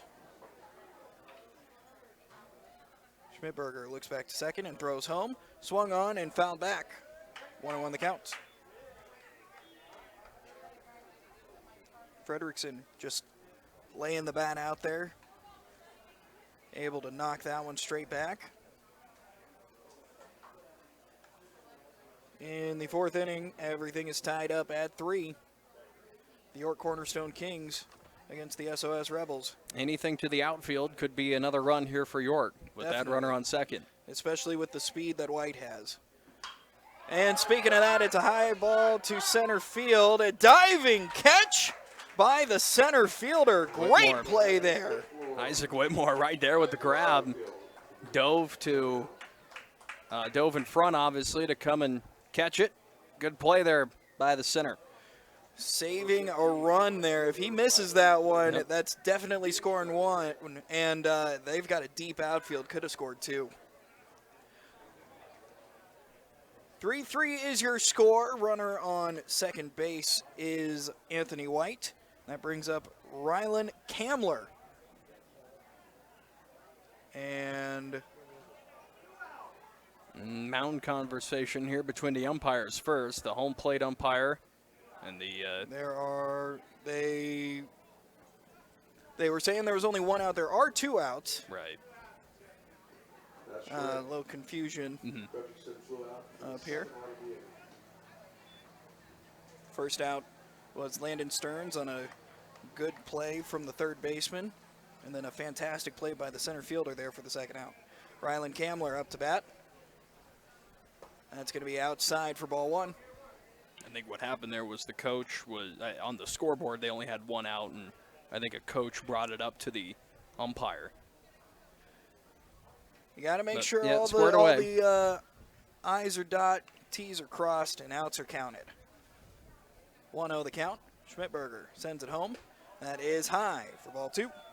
It sounds like one of those live, laugh, love type, posters that you put in your house. How do you expect me to live, laugh, love in these conditions?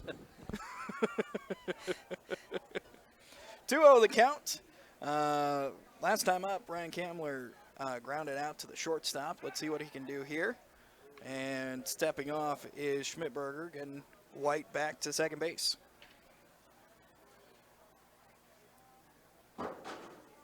One runner on second base. 2-0 count. 2 out here in the bottom of the 4th inning. Schmidberger staring down the runner at second. Sends it home, and it bounces to the plate, and that's going to get the runner over to third. He's thought about going all the way home, but decided against it. Probably a smart play. That will be a wild pitch. 3-0 count. Long inning here for the defense of the SOS Junior Rebels, as York has fought all the way back here to take the lead 4-3. Schmidberger here, 3-0 count. See if he can battle back. 4-3. I believe it's tied. Oh, yes, sorry, 3-3. 3-3. Looking over there, yep. That is a strike, called strike. And that's the second time now that we've seen a batter toss the bat thinking that they had a ball. This umpire likes to take his time. Could have been high, could have been outside, but it looks like it was in the zone according to this umpire. 3-1 the count, runner on third. Here's the windup in the pitch. It is swung on and it is fouled back. High fly ball back. Gonna hit a car probably. Brings the count to full. Might have been closer to the center. Anything that is fouled off to the right is definitely in danger of hitting a car in the parking lot. If it's fouled straight back or anything to the left, they're in good shape. But if you foul off left too far, you could be in the jungle gym, the actual park area here of East Hill Park. Kids, you got to right watch here on out. the right side of York. Yeah, exactly. Payoff pitch. Count is full. It swung on to the shortstop, and he catches it. Wow. Just short of the hop, and that will be out number 3. Great play there by the shortstop, Dalton Pickerney. Yeah, this is just a line drive right to his glove. I'm pretty sure he just stuck it out, and there it was right there, the ball in the glove. So great play there by SOS, and they keep it tied here after 4. They keep it tied 3-3. You're listening to Max Country 104.9. When you're just getting started as an ag producer, it's important that you surround yourself with experienced professionals to help you along the way. That's exactly why you should choose Midwest Bank, member FDIC. McCormick's Heating and Air. We service all makes and models along with the best savings on filters. Turn to the experts. McCormick's Heating and Air Conditioning. Call 362-4156. Extreme Automotive in York, providing personalized, honest service you can count on bumper to bumper. Good luck to all area athletes from Extreme Auto in York. Get big-time savings and small-town service at Jansen Ford of York. Jansen Ford of York. Whether you're planning a family road trip or looking for a better ride to get you back and forth to school or work, you should check out Jansen Ford of York first. Cars, trucks, SUVs, and more. They will find you, and they will get you on the road with your new ride. With 8 locations, they can find the vehicle you want. For new or previously enjoyed vehicles, Jansen Ford of York is here for you. Stop in just south of York on 81. Call or see their inventory online at JansenFordYork.com. Legion baseball action here on 104.9 Max Country. Parker Size and Austin Pasolka with you here. The score is 3-3 after 4 innings of play. We are now in the top of the 5th inning with SOS coming to the plate. Austin Pastolka joining us, first time here today for a Legion baseball game. You mentioned, we talked about earlier in the pregame, you are a baseball guy, one of your favorite sports to call, but do you have a favorite baseball team and a baseball player if you had to? Diehard Royals fan. There you go. Diehard Royals fan. And Zach Greinke, even when he wasn't on the Royals, was my favorite baseball player to watch because, my goodness, the way that man throws a baseball is incredible. One time, he threw a 69-mile-an-hour curveball that just hung in there. And as a professional pitcher, you can't fathom someone trying to throw it that slow. There have been some incredible reports on Zach Greinke. You absolutely should go read them because he is one of the most interesting men in baseball.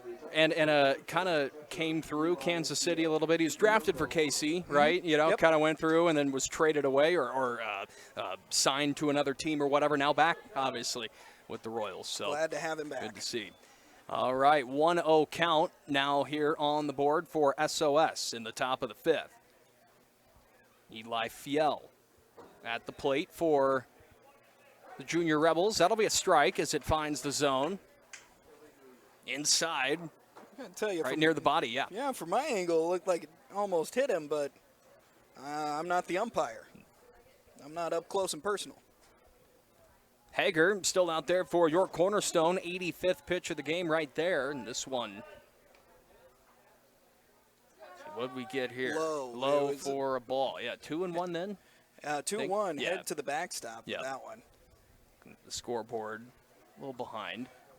Scoreboard may be behind, but Austin the Stash Pastolka is here. Yeah, there you go. This one upstairs for ball 3. Now it's 3-1 here to the leadoff batter, Eli Fiel. So you're going Kansas City and Zach Greinke. I'm going to go with Colorado, the Rockies, and Todd Hilton. Oh, one of just the best baseball players, soon to be Hall of Famer, as Fiel is walked after a 5-pitch walk, and he'll go to first base. But just great football player with the Tennessee Volunteers. He started at quarterback right before Peyton Manning did at Tennessee, and then obviously with the Colorado Rockies, a legend there. So he was fun to watch. Yeah, when I was younger, my mom was a huge Braves fan, and so I was a huge Chipper Jones guy. Oh man, Chipper Jones could swing the bat. That's why when I played baseball, I learned to switch hit just because Chipper Jones was a switch hitter. Hager throws over to first there to try to tag out Fiel. Nothing doing there, and so he'll set back up for the next batter. The batter being Kelby New Year. That'd be Youngdahl. Or New Year is up. Yep. Batting lefty. Runner Fiel gets over to first. By the way, that is a pinch runner out there for SOS. Lindsley comes in to sub in for Fiel to run the bases. New Year, though, at the plate. 1-0. And Hager, sliding pitch that finds the zone. Now 1-1.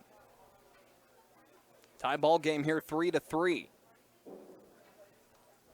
Top of the 5th inning. The The stat book is running wild right now. Yeah. I got to tell you, the pencil, you can smell the smoke coming off of it. There's a pitch inside. Now 2-1.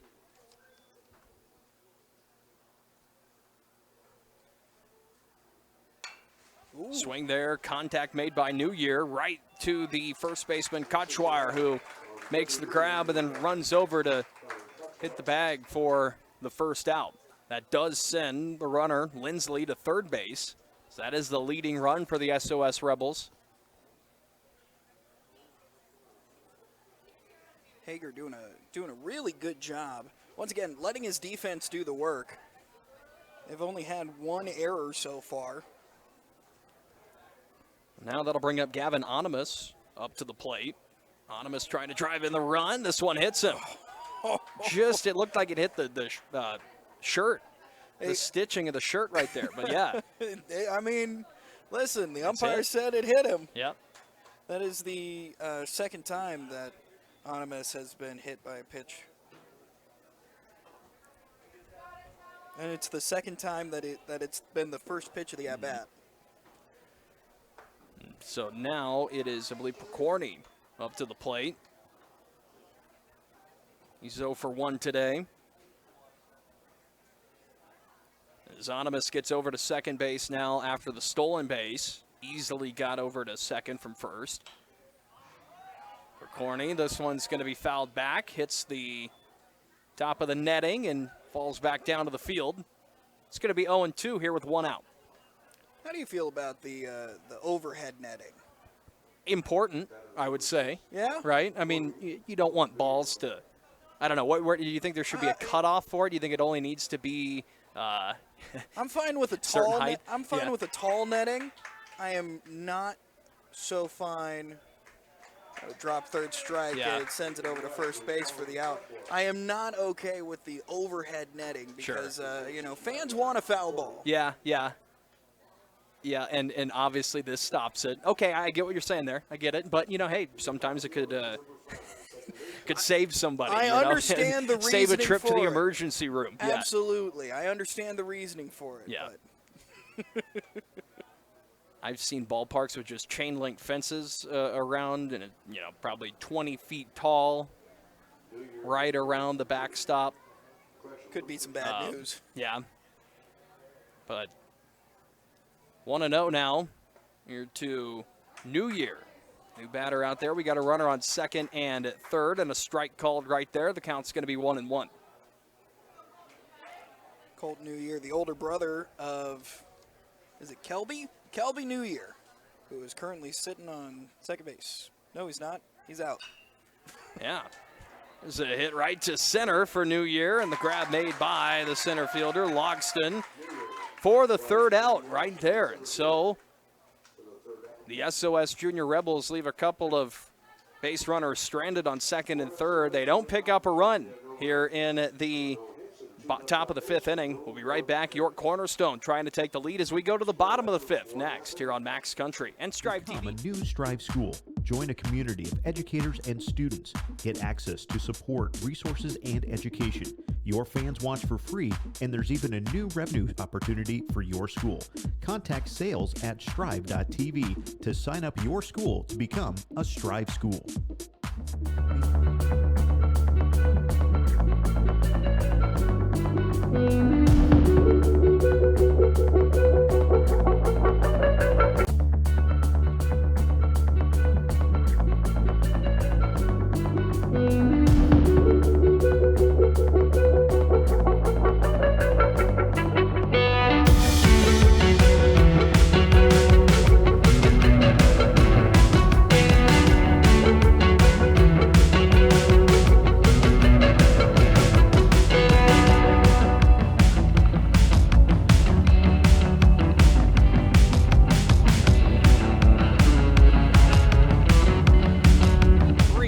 To the bottom of the fifth inning here at Levitt Stadium, York, Nebraska. Parker Siza and Austin Pistolka back with you for the broadcast.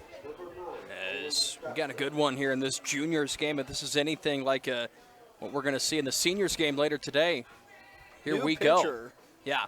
New pitcher on the mound is going to be Owen Krafka. So he's going to take a couple more warm-up pitches out there for the SOS Rebels. We have a seniors game coming up at about 8 o'clock tonight, although probably looking at a little bit of a late start due to this juniors game winding down. That will feature SOS, who is 12-4 on the season, and the York Cornerstone seniors, who are 7-14. The Rebels, the junior team right here, they're 9-7. York Cornerstone juniors are 4-11. The Junior Rebels on a 3-game winning streak. The Cornerstone Juniors on a 6-game losing streak. Trying to get off that here. And they'll lead off. Oh man, that was a close one there. It was a grounder to the pitcher Krafka. He sends it over to first base where it is held in on the glove, but on the transfer to the hand, slipped out. If the umpire was a little meaner, probably would have called that one safe, but out number 1.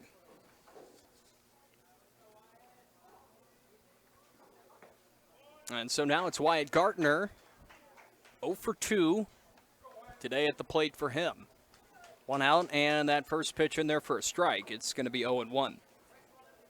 Yeah, he saw the best of the best when it came from Schmidberger. He was part of both innings where Schmidberger struck out the side. Schmidberger's day, he finished 4 innings pitched, 3 hits, 3 runs, 3 earned, 2 walks, and 8 strikeouts. And yeah, just north of 70 pitches, too. Not a bad day of work. Krafka, the new one out there on the mound for the Junior Rebels. 1-1 count here to Gardner.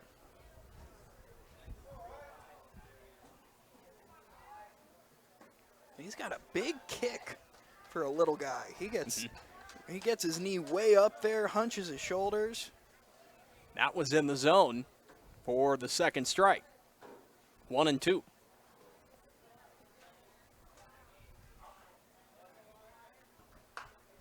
Contact made here by Gardner. Over toward the left side, it's going to be caught. Still in the infield there by the Junior Rebels for the second out of the inning. Bottom of the 5th. Nice play there over there by Schnell. Hit almost just over him, able to extend the glove. A little over-the-shoulder catch. That's one where I'd want to see it on instant replay because I have a big metal pole right in my right in my eye line. I could tell there was a catch. I could hear it, but couldn't see the play. Oh, man. This one a little behind the batter here, Gardner. Kochwar, excuse me. Yep, Gardner was just out on that play. Kochwar now at the plate for York Cornerstone. So it's 1-0. Kochwar 0 for 2 today. And this one's going to break, still inside the zone. Krafka, a good pitch right there. Now evens up the count at 1. Kochwar also one of the 2 guys that were part of the striking out the side innings. And here's going to be Kochwar getting a grounder to short. Throw over is going to be not in time. So Kochwar with his first hit of the game. Good grounder right there. Tough play for Corney to run over and make the throw. It was a good throw over there to first, but just not in time. Yeah, he was deep in the hole there, as deep as you can be when it comes to Legion baseball. Impressive that he was able to make the throw as he did. Reminder also, about 25 minutes left in the 2-hour time limit for the juniors game too. So the leading run here for York Cornerstone is on first base here in the bottom of the 5th. Normally a 7-inning game, but I believe by about 7:35, I want to say. They started the game at about 5:35-ish is when they'll call it. But 1-0 now to Logston with Kochwar on first. Krafka delivers as Kochwar is going to steal over from first to second. Gets him in better position right there. Tell you what, if the catcher would have been able to, is it still Fio? Yeah. Yes, it is. If he would have had a chance, to get that over. There was a lot of pop in that one. Might have had a chance to throw him out at second. Loxton gets contact right back to the shortstop for Corny. He throws over to first, not in time again. That time, New Year, the first baseman had to really stretch to grab it. Not successful there, so the runner is going to be safe. Now 2 on with nobody, or rather 2 outs. Number 31, the third baseman. That's Logston's second single of the game. Once again, Pikerny handled that as well as he could have. I'm not going to count that as an error. Just enough speed on the base paths. Yep. Now Dirks. Been on base a couple of times this game, yet to register a hit. Gets out of the way of that first pitch for a ball. It's 1-0. He may not have gotten a hit, but he has scored 2 of the runs. Yep. 2 outs, 2 on, first and second. This ball breaks down outside the zone for Kraftka. And now it's 2-0. Good dig there by Fiel. Really testing the equipment there.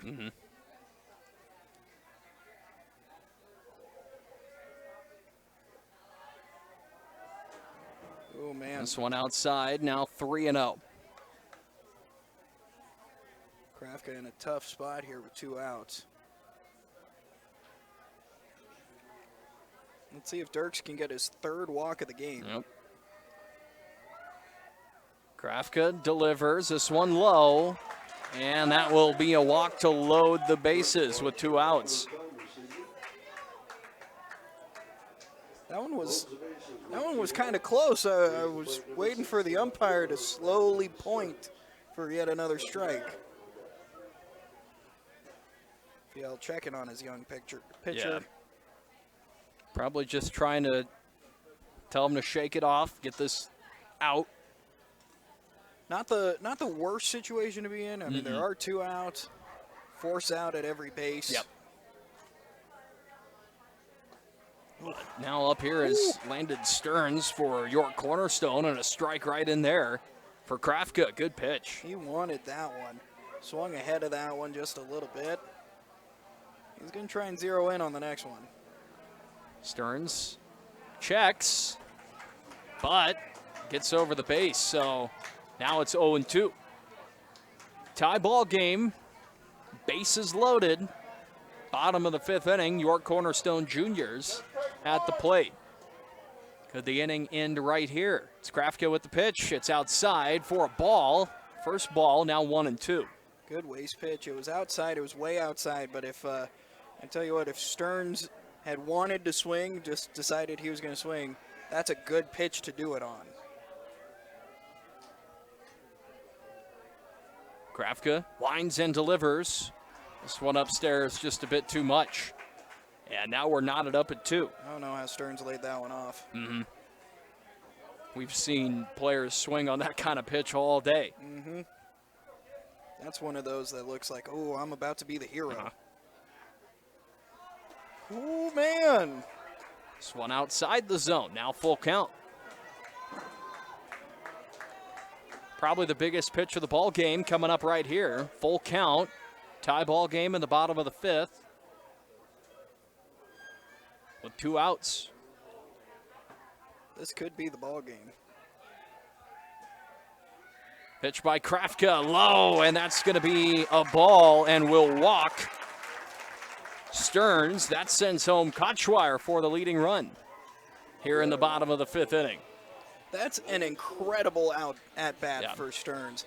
He goes down 0-2, able to keep his head about him, sees 4 straight balls, and with 3-2, I am surprised that he was able to hold back on that one. It was low, but good batting there. Kind of stuff that wins you games right there. Now York Cornerstone with the lead here in the bottom of the 5th. Oh, and Krafka's being taken out, and he is unhappy. Throws the hat to the ground. Just unhappy with his performance. Tough. Real tough. I mean, he didn't pitch poorly. No. Had a couple of walks, but a couple hits given up. Coach Tony Belt out there for SOS, working with the team. while they go through a pitching change, we'll take a break here with the York Cornerstone Juniors leading 4-3 over SOS. We are in the bottom of the 5th inning. We'll be right back after this here on Max Country and Strive TV.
The new pitcher out there for the SOS Rebels, taking over for Krafka, who couldn't quite get through that full inning right there.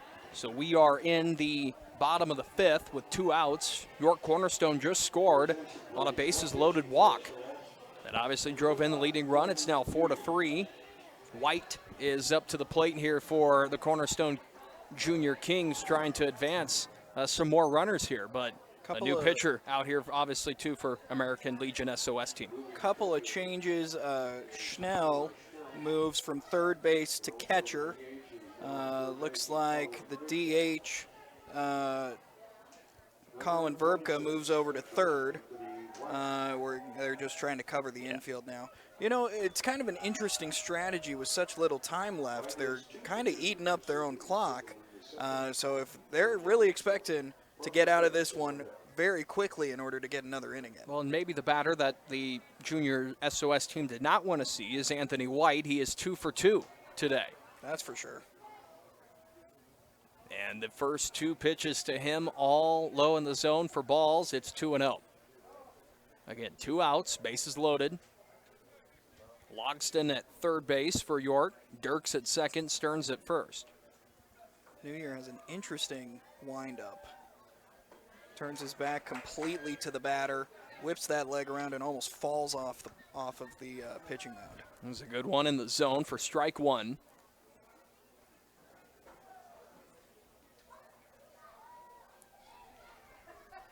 White looks at this one in the zone, and the count's going to be 2-2. White with 2 singles on the day and 2 stolen bases. He's looking to make it a third single here. It could score 2, maybe even 3. 2-2. It's White, and the pitch is going to break outside for ball 3. Full count, 3-2. Second time we've seen a full count pitch here in this inning. Umpire jawing it up with the Rebels coach, saying it was outside. New Year, 3-2. This is outside. That's going to send White to first base, Stearns to second, Dirks to third, and Logston from third to home for the second run this inning, and the second one off of a bases-loaded walk. Not the way they wanted this pitching change to go. Not for SOS, but for York. They'll take it. They lead now 5-3.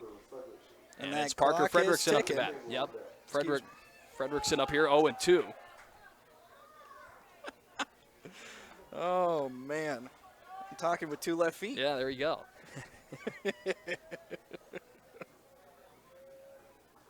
Ball 1 right there to Fredrickson. Makes contact here. Kind of a soft line draw, or a high fly ball right past the shortstop. That's going to drive in another run. Dirks comes home. 3 runs for York Cornerstone here in the bottom of the 5th. That one, the first hit of the inning, I believe. Third. Third hit, yeah. First hit off of New Year. Right. And all of these runs have come with 2 outs. Yep.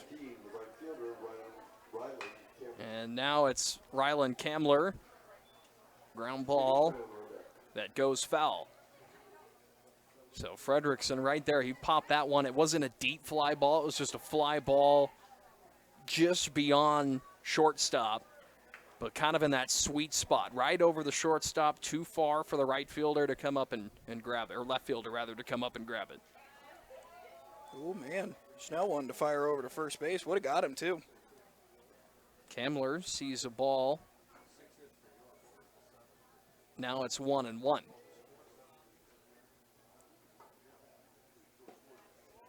This one inside, now 1-2. So another opportunity here for SOS to get out of the inning.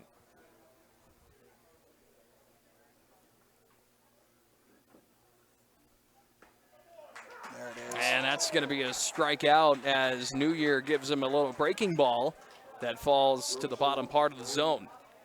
But York Cornerstone with 3 hits in the inning, 3 runs, and they now lead at 6-3. As we've ended the 5th inning, we've got the 6th inning coming up next. You're listening to Legion Baseball on Strive TV and 104.9 Max Country. See Copsa Odie and Associates for tax planning, consultation, and preparation. Let them help you with account services, financial analysis, or estate and succession planning. That's Copsa Odie and Associates in York. Live and local. Make Cool Radio and Max Country your stations for coverage of area sports this season. G-Force Car Wash offers 4 convenient locations and a variety of services including touchless and soft touch automatic washes, self-service bays, and free vacuums. When you've been injured or have had surgery, you'll likely need therapy. We recommend York Physical Therapy, and York Physical Therapy helps you stay in shape at their Fitness Works Total Fitness Center. Hins Repair in York is your one-stop shop for auto repair, where quality and economy go hand in hand. Give them a call at 362-4243. King's Glass is a local full-service glass and glazing shop, specializing in residential, automotive, commercial, and glazing needs. Call King's Glass, 362-6550. York Animal Clinic, striving to meet all your animal's healthcare needs by keeping up with the latest advancements in veterinary medicine. Call 402-362-2894. Todd Anderson Insurance Agency of York offers a wide range of crop, hail, and wind products, from crop and farm owners insurance to health, home, and auto insurance. Give Todd Anderson Insurance a call at 363-0004. Grand Central Foods of York is proud of local athletes and the hard work they put in. Grand Central Foods, hometown loyal, hometown proud, hometown strong. The shadows getting longer on the field here at Levitt Stadium, York, Nebraska. Legion Baseball right here on 104.9 Max Country. Also, if you're watching along on Strive TV, good evening, everybody. Parker Siza alongside Austin Pistolka. Getting that part of the day, getting to, I should say, that part of the day where it's wind's starting to calm down a little bit. That flag out in left center field isn't whipping as much. And the lights are going to come on here real soon. Really more for the next game that we have coming up, the seniors, SOS and York, starting at 8 o'clock. The last time the two seniors played between SOS and York, it was a close game. Went right down to the final inning. It was a 5-4 win for SOS. We got a decent one working here, although York Cornerstone, really good, back in the bottom of the 5th inning, scoring 3 runs and leads it 6-3. New pitcher in is Tanner Wagner. Talon Hager on the day. 5 innings pitched, 4 hits allowed, 3 runs, 2 earned, 2 walks, 5 strikeouts, and 5 hit batters. Up and down day for Talon. Went 5 innings, though, and 98 pitches. Wow.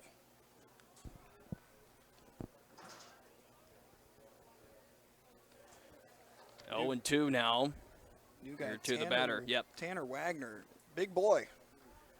Throwing with some heat, too. And this is going to be a grounder right to third base. Dirks, trouble grabbing, throws it over, but not in the direction of his first baseman. Kochwar had to come off the bag to grab it, so that's going to be A base runner now for SOS as Whitmore gets over to first. We'll see if they throw an error on the board. I put an E5 on Yeah. mine, but Yep. this is the hometown team. Yeah, true. This may be counted as. Yeah, it's probably the E5, as you said. They did put it as an error on the board as well. That's now going to bring up Verbka. And looks like a balk. Yeah. Moving over to second base is Whitmore. Now Verbka, who's 1 for 3 on the day. Just to scoot back just a little bit as that ball was coming right for him. Ends up outside of the zone. Now it's 1-0. Wagner again with the pitch. This one low for ball 2. Correction to the score, 6-3 York at the end of 5. Yes, it is. It is 6-3. Can confirm. Yep. Wagner, the pitch. Up high, and that's going to be ball 3.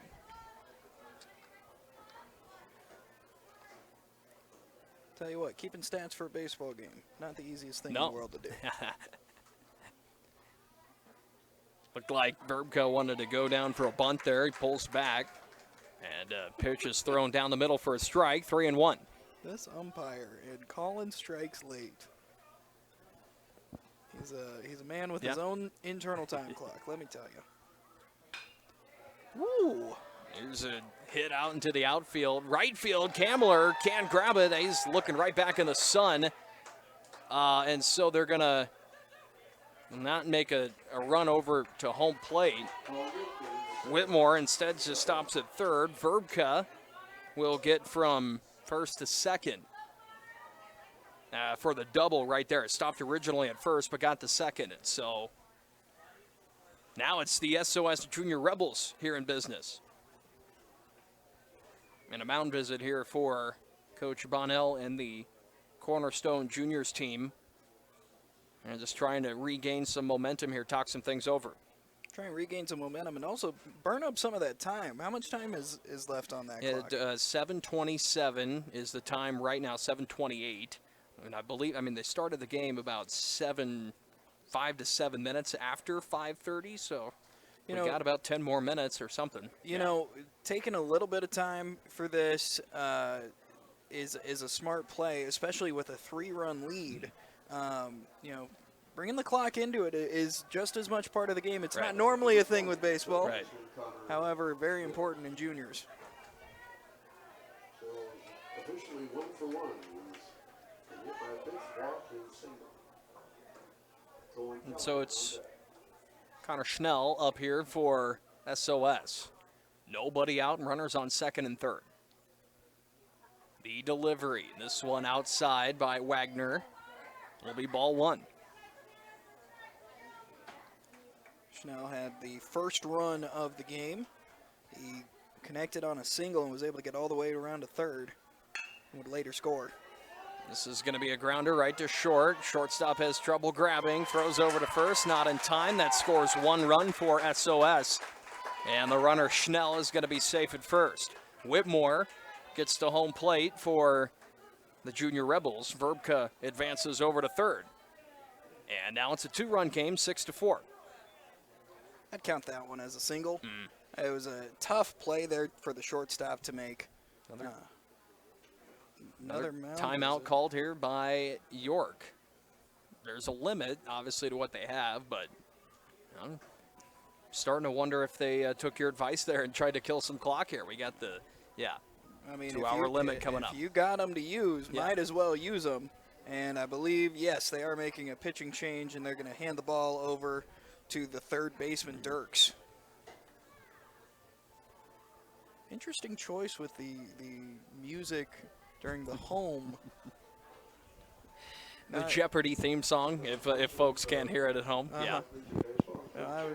I'm not saying anything. I'm just saying that most of the time you would do a sound effect during the away team stuff and not necessarily during the home team. Or during a replay review, but there's none of that here in Legion baseball. But yeah, interesting. Bold choices made here in York. Let's see, looking like a switch out in the outfield as well. Yeah. We'll reset some things here coming up, but we will take a break. We are in the bottom of the 6th inning. No, rather top of the 6th inning. York Cornerstone leads 6-4 over SOS, but SOS has runners on the corners. New pitcher Keenan Dirks as well. We'll be right back for it. You're listening to Legion Baseball in Max Country. When you're just getting started. Thanks to you that we're where we are today. We're proud to watch these communities grow because they're our communities too. Our neighbors, our friends. It's where we live. These are all our hometowns. And no matter what, the people who will continue to serve your needs with the hometown support you know and trust are just down the street. Cornerstone Bank, growing together.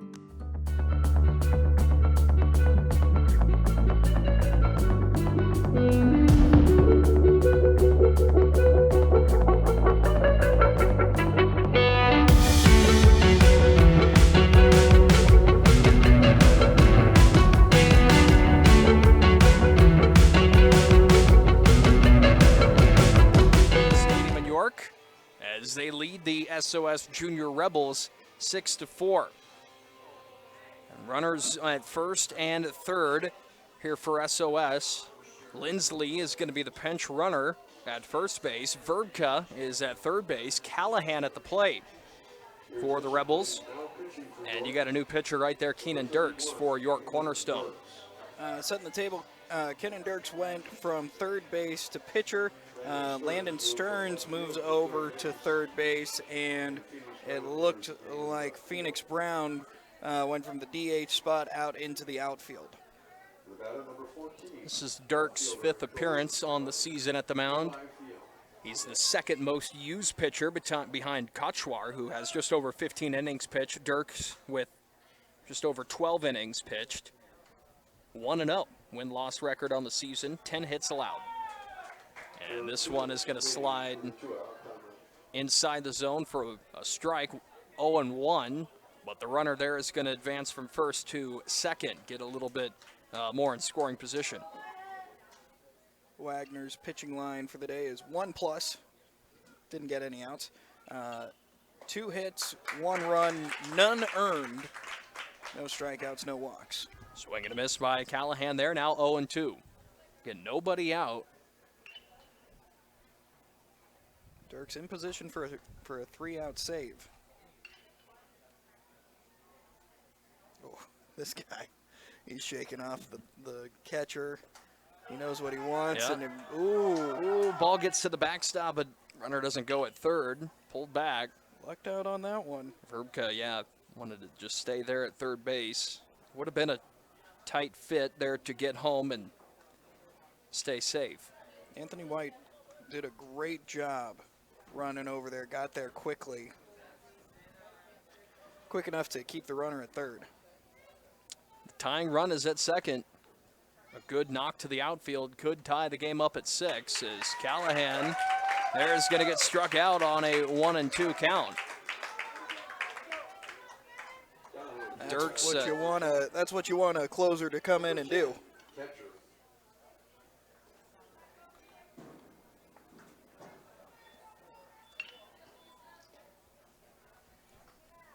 So 1 gone. That brings up Santos. Here for SOS, Braden Santos up to the plate. First at-bat of the game for him.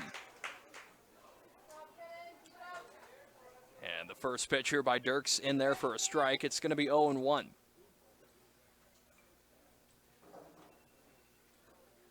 Dirks looking strong starting off.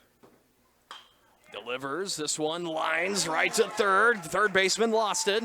Goes up to grab it. Stearns, that one he tried to glove it. It, I don't know, hit off his glove, almost like ramped up and then over his head. It looked like it might have hit off his wrist or something. It popped kind of straight popped up. Up in the air. Popped straight up, was unable to find it. Really could have been a worse situation. Yeah. But only 1 run scores. So the PA here announced that the 2-hour time limit expired. So I believe whatever happens after this inning is going to be the game. If SOS comes back to score, which it is 6-5, 1-run game, believe they would be the winners if they score 2 runs here in this inning. Santos, excuse me. This is New Year. New Year. This is Kelby New Year, the younger brother. 0 for 1 today. Pitch by Dirks is low on a 2-0 count.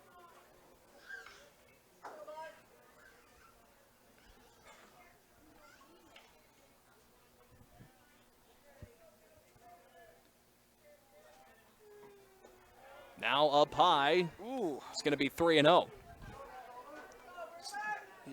He came out strong, and now with after that last batter, he seems to struggling to find the zone. Runners on first and second. New Year, the delivery, and this is going to be a walk over to first. Too tall in the zone. Now bases loaded here for the SOS Junior Rebels. 2-hour time limit expired. Whatever happens after this half inning is going to do it. 6-5, York Cornerstone leads, but bases loaded here for SOS. They may still play the bottom of the inning, right, but yeah. I'm not for sure.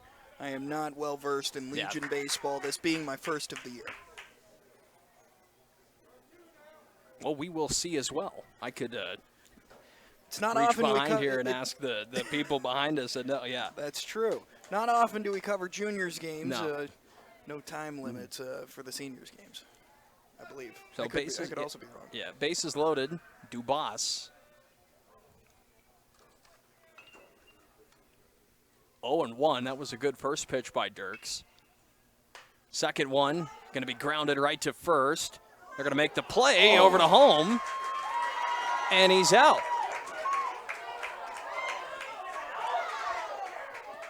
Did he really call him out? Huh. Oh, man. I'm not a guy who believes in challenging the umpires, but he was. I don't think there was a, There's not even a question. Yeah. That runner should have been out. Or safe, you mean, right? You're correct. Yeah. Runner should have been out. Safe. I almost did it again. Yeah. Goodness gracious. Contradicting herself. Well, they did call him out, and so there's going to be 2 outs. We still have Coach Tony Bell, Coach Justin Rodriguez here for SOS, animated right to this home plate umpire. I mean, for good reason. I mean, we're at the point now that I would not be surprised if somebody was going to get thrown out. He didn't even check with the other umpire. Right. This is strange. Well, we've got 2 outs here. SOS, try to shake it off, right? I mean, that's all you can do if you're the Junior Rebels. You're trailing now by 1 run, 2 outs. Time limit expired. 2-hour time window for juniors games. And we'll see what happens here. Dirks to the next batter. Oh, man. This crowd is this crowd is clearly mixed with SOS fans and York fans. Corny right up to the plate now. First pitch a ball. It's 1-0. Next one finds the zone. Now we're knotted up at 1-1. Bases loaded. Any good hit by Percorny to the outfield could bring in New Year at second base. 1-1. And this one falls below the strike zone. Now 2-1. And he doesn't even need to hit that good of one. He just needs to get it far enough. If he hits it far enough to the left, just over third base, he'll score 1, maybe 2. This one's going to be popped up toward foul territory, and it's off the chain link fence. Now 2-2. 2 outs. Strikeout here, I want to say, ends the game with the 2-hour time limit. It would. A Yeah. strikeout would end the game here because York leads. Yeah. The question is if we have a tie game or if SOS is leading after this top half of the inning. That's the question at hand. 2-2, and this is Percorny at the plate. Dirks at the mound with the pitch. This one upstairs for ball 3. Full count. Dirks has to dig down deep on this one. He needs to throw a strike. Doesn't even need to be the best pitch. He can let his defense do the work.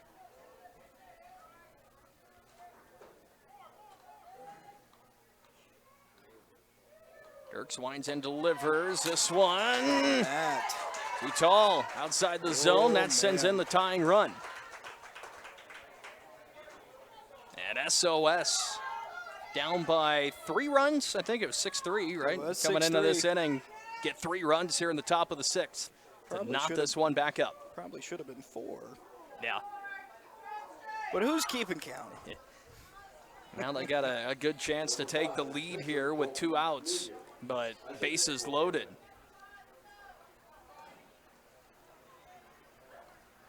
Big action here. Big action here in juniors. Here's going to be a grounder right to the second baseman. It's going to miss the glove of the second baseman. Go down and bring in 2 runs. And the runner over there is going to be safe at third. Nobody's sitting at second. What's going on here? We got now we're safe at second base. As SOS brings in a couple of runs there.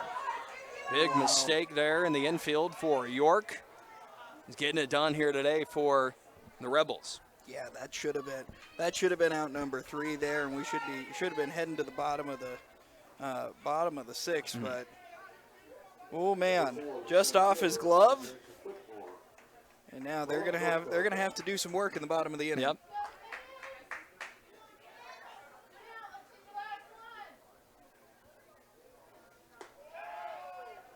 Anthony White gloves it. Off the pitch from Dirks. Dirks now really struggling, but at this point, it's his inning to finish. Yeah. They don't have time to, do another pitching change. Whitmore, swing and a miss there. He's 0 for 3 today. And now it's going to be 1-1. Again, 2 outs. We've been at 2 outs for a little while. Yes, we have. This is Whitmore's second appearance this inning. Another swing and a miss. Now Dirks is feeling it a little bit at the mound.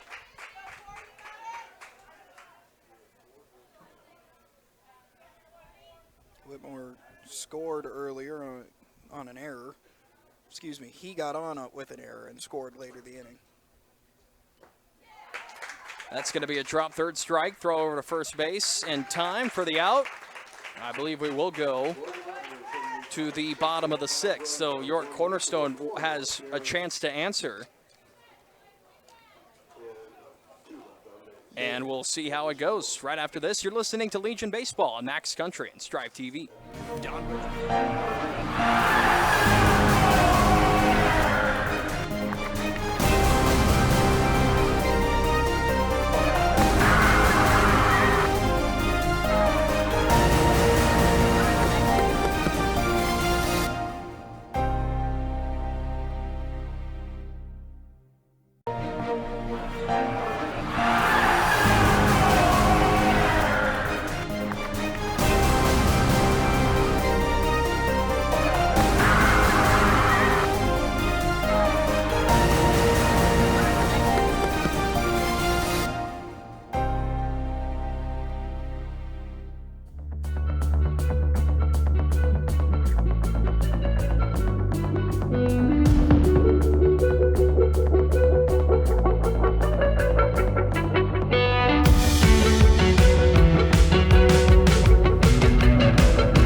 are in the bottom of the 6th inning here at Levitt Stadium in York. York Cornerstone Junior Baseball taking on the SOS Junior Rebels.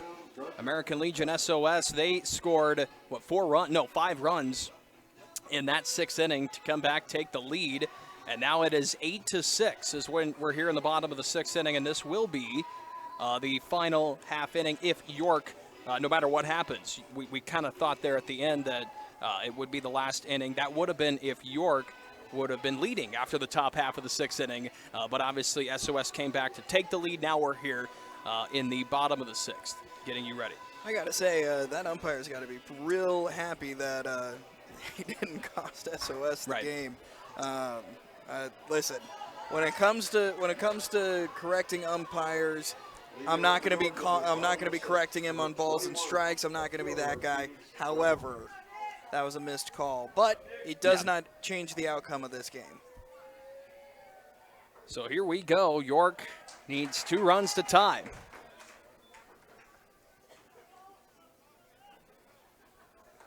It's Phoenix Brown up to bat. Hitter in the 9th spot. 0 for 2 today. New Year's still dealing at the mound for SOS. Immediately 2 strikes, and it's 0-2. When New Year came in, he was just kind of doing mop-up duty, and now he's in line for a win.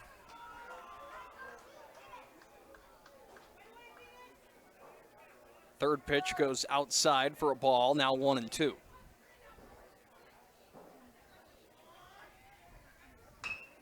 Contact. It's going to be a grounder right to third. Third baseman misses it. That's going to go down for a base hit. Ball goes past first base. But the runner is going to stay there. So Phoenix Brown gets I believe a hit. Though it could go down as an error. I don't know. It looked like kind of a tough play, but he now gets an advance to second after the passed ball. Number 27, the shortstop, Wyatt Gartner. I think I'd give him a hit. It was a tough play. Sure. It was an error, but it was an error on the throw. Exactly, yeah. Yeah.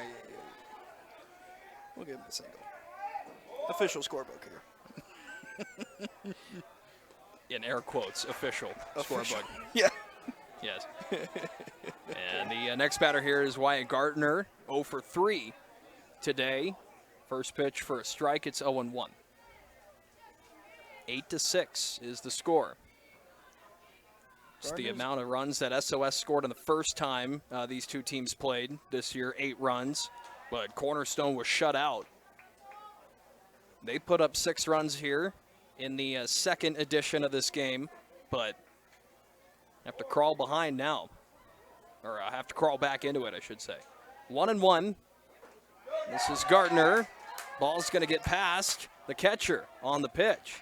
And that's going to advance Brown from second to third. Man, tough one for the catcher, Schnell. Low and outside. Nothing really he can do on that one.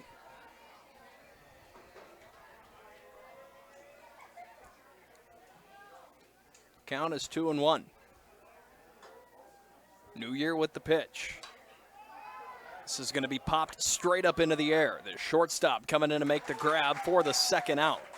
That is Percorny catching it right there. He's in a good spot, too, because he's in the shade, the shaded part. In the outfield, there's sun. If there's a fly ball into anybody to right or center field, you're looking right back into the sun. If you catch it in the infield, you got some good shade with the trees blocking that. So Percorny makes the grab for the second out, rather first out. What am I looking at? I don't know, but there were 2 outs out there. Yeah, first out. You know, the sun's going towards the right field, as you just said, which it's covers tough to up. see that scoreboard, all right? And we've had conversations about this in the past. It's tough when that sun is shining right on that scoreboard. It's hard to see over there. It is. It's tough stuff. But 1 out. See, I'm struggling because I've got where the top net and the bottom net connect, and it's going right through there. And that's hard to see through. 1-1 now to the batter, who is Kochwire, and he gets hit by pitch. And so he's going to go to first base. Now runners at first and second. First and third. Yes, first and third. And the next batter, I believe, here is this Anthony White. This is Cam Logston. Logston. Logston. According to the official, air quotes, scorebook. It's always funny to see what we hang on to during a broadcast. Official scorebook is definitely one of the weirder ones. Yeah, yep.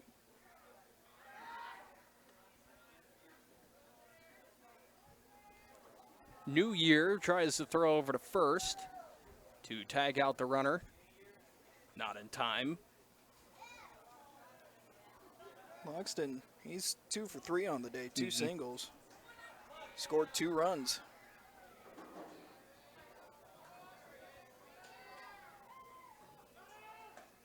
Runner's going to go. Ooh, that's a good throw. Oh! He's out. What a throw!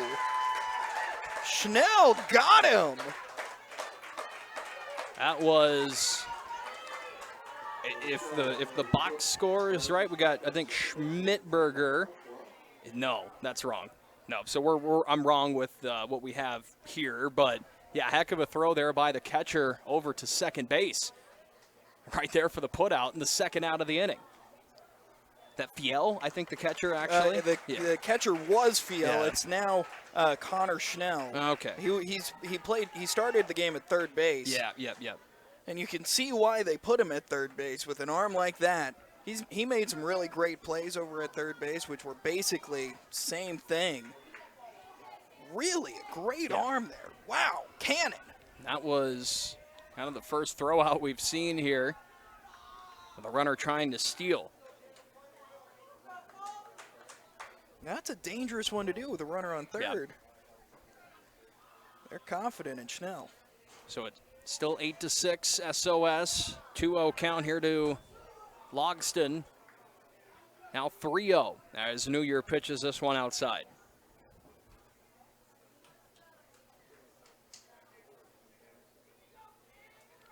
New Year winds and delivers the 3-0. This one gets into the zone.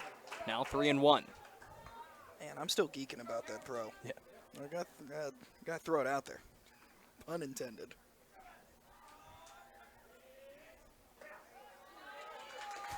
And that's going to be about a 5-pitch walk for Logston. So now, runners on first and third. Kenan Dirks now. Couldn't get it done pitching. Can he get it done hitting? 2 outs. Dirks has walked 3 times and he scored 3 runs today. Scoring runs. That's all that matters, That's right? right. As long as you can get on base. That's only the second strike he's seen today. Yeah. Now it's 0-1. That's amazing, too. New Year, the pitch. There's another again. throw over to Oh my- first. No, he's Ooh. safe in time. That was Logston taking off from first base on the steal, but does get in there. Another good throw by Schnell. That was close. Not quite in time. So, Threw it 0-2. Threw it a little bit to the shortstop side, and that was all any bit closer, and he would have got him. New Year, the pitch. This one up high. Maybe tried to fool him with some kind of pitch way outside the zone. Looked like it kind of popped out of his hand. He Yeah. was trying to put the stink on the curve, but popped out of his hand. New Year pitches. This one outside. Now 2-2. So after an 0-2 with 2 outs, now it's 2-2 with 2 outs. Dirk showcasing his patience here. Pitch by New Year. This one outside, gets to the backstop. Runner's going to take off from third to home. Not in time. That's going to be an out.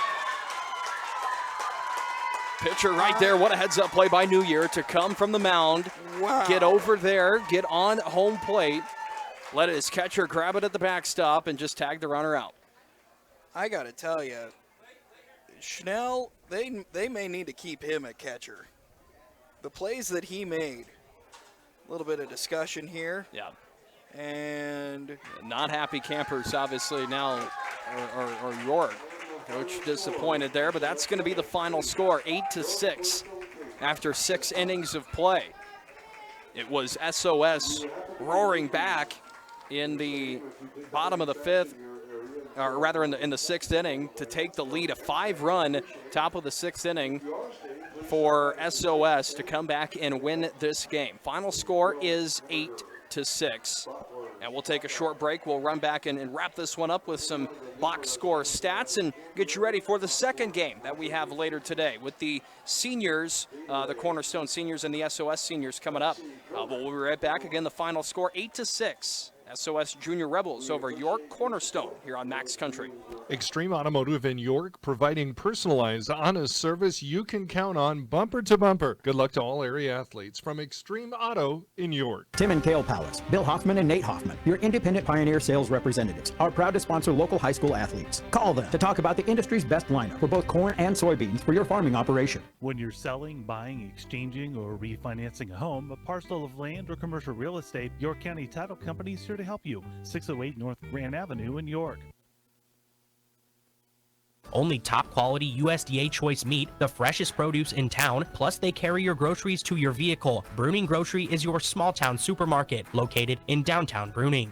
Nutrient Ag Solutions is the world's largest provider of crop inputs and service, helping growers increase food production in a sustainable manner. Profit from their experience. Nutrient Ag Solutions in Davenport and Edgar.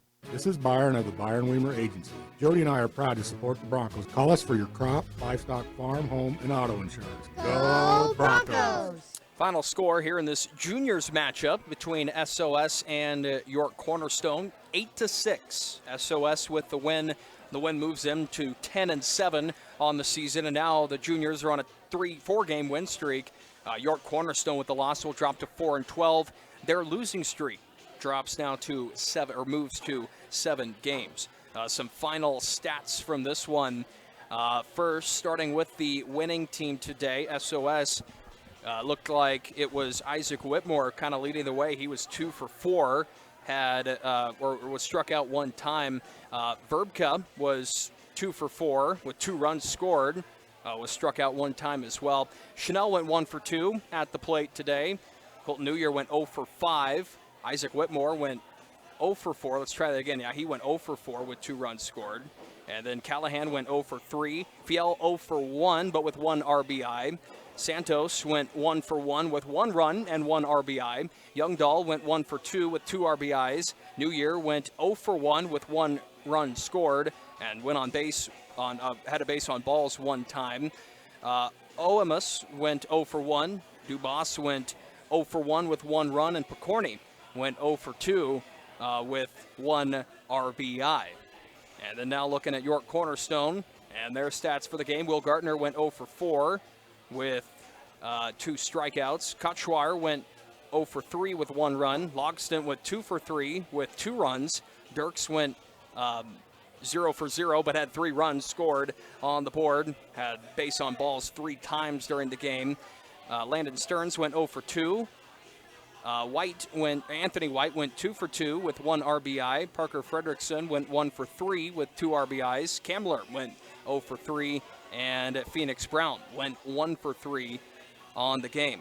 It was Hager who had 5 innings pitched for York Cornerstone and had just 2 hits allowed and 2 earned runs. Wagner had 2 hits allowed, 1 earned run. Dirks gets the loss today. He had 1 hit in 1 inning allowed and 1 earned run. And then the pitching stats here for SOS. Schmidberger went 4 1/3 innings, allowed 3 hits, 3 runs, and 7 strikeouts today, or 8 strikeouts today. New Year finished it off for SOS. Just over 1 inning pitched with 2 hits allowed and 1 strikeout.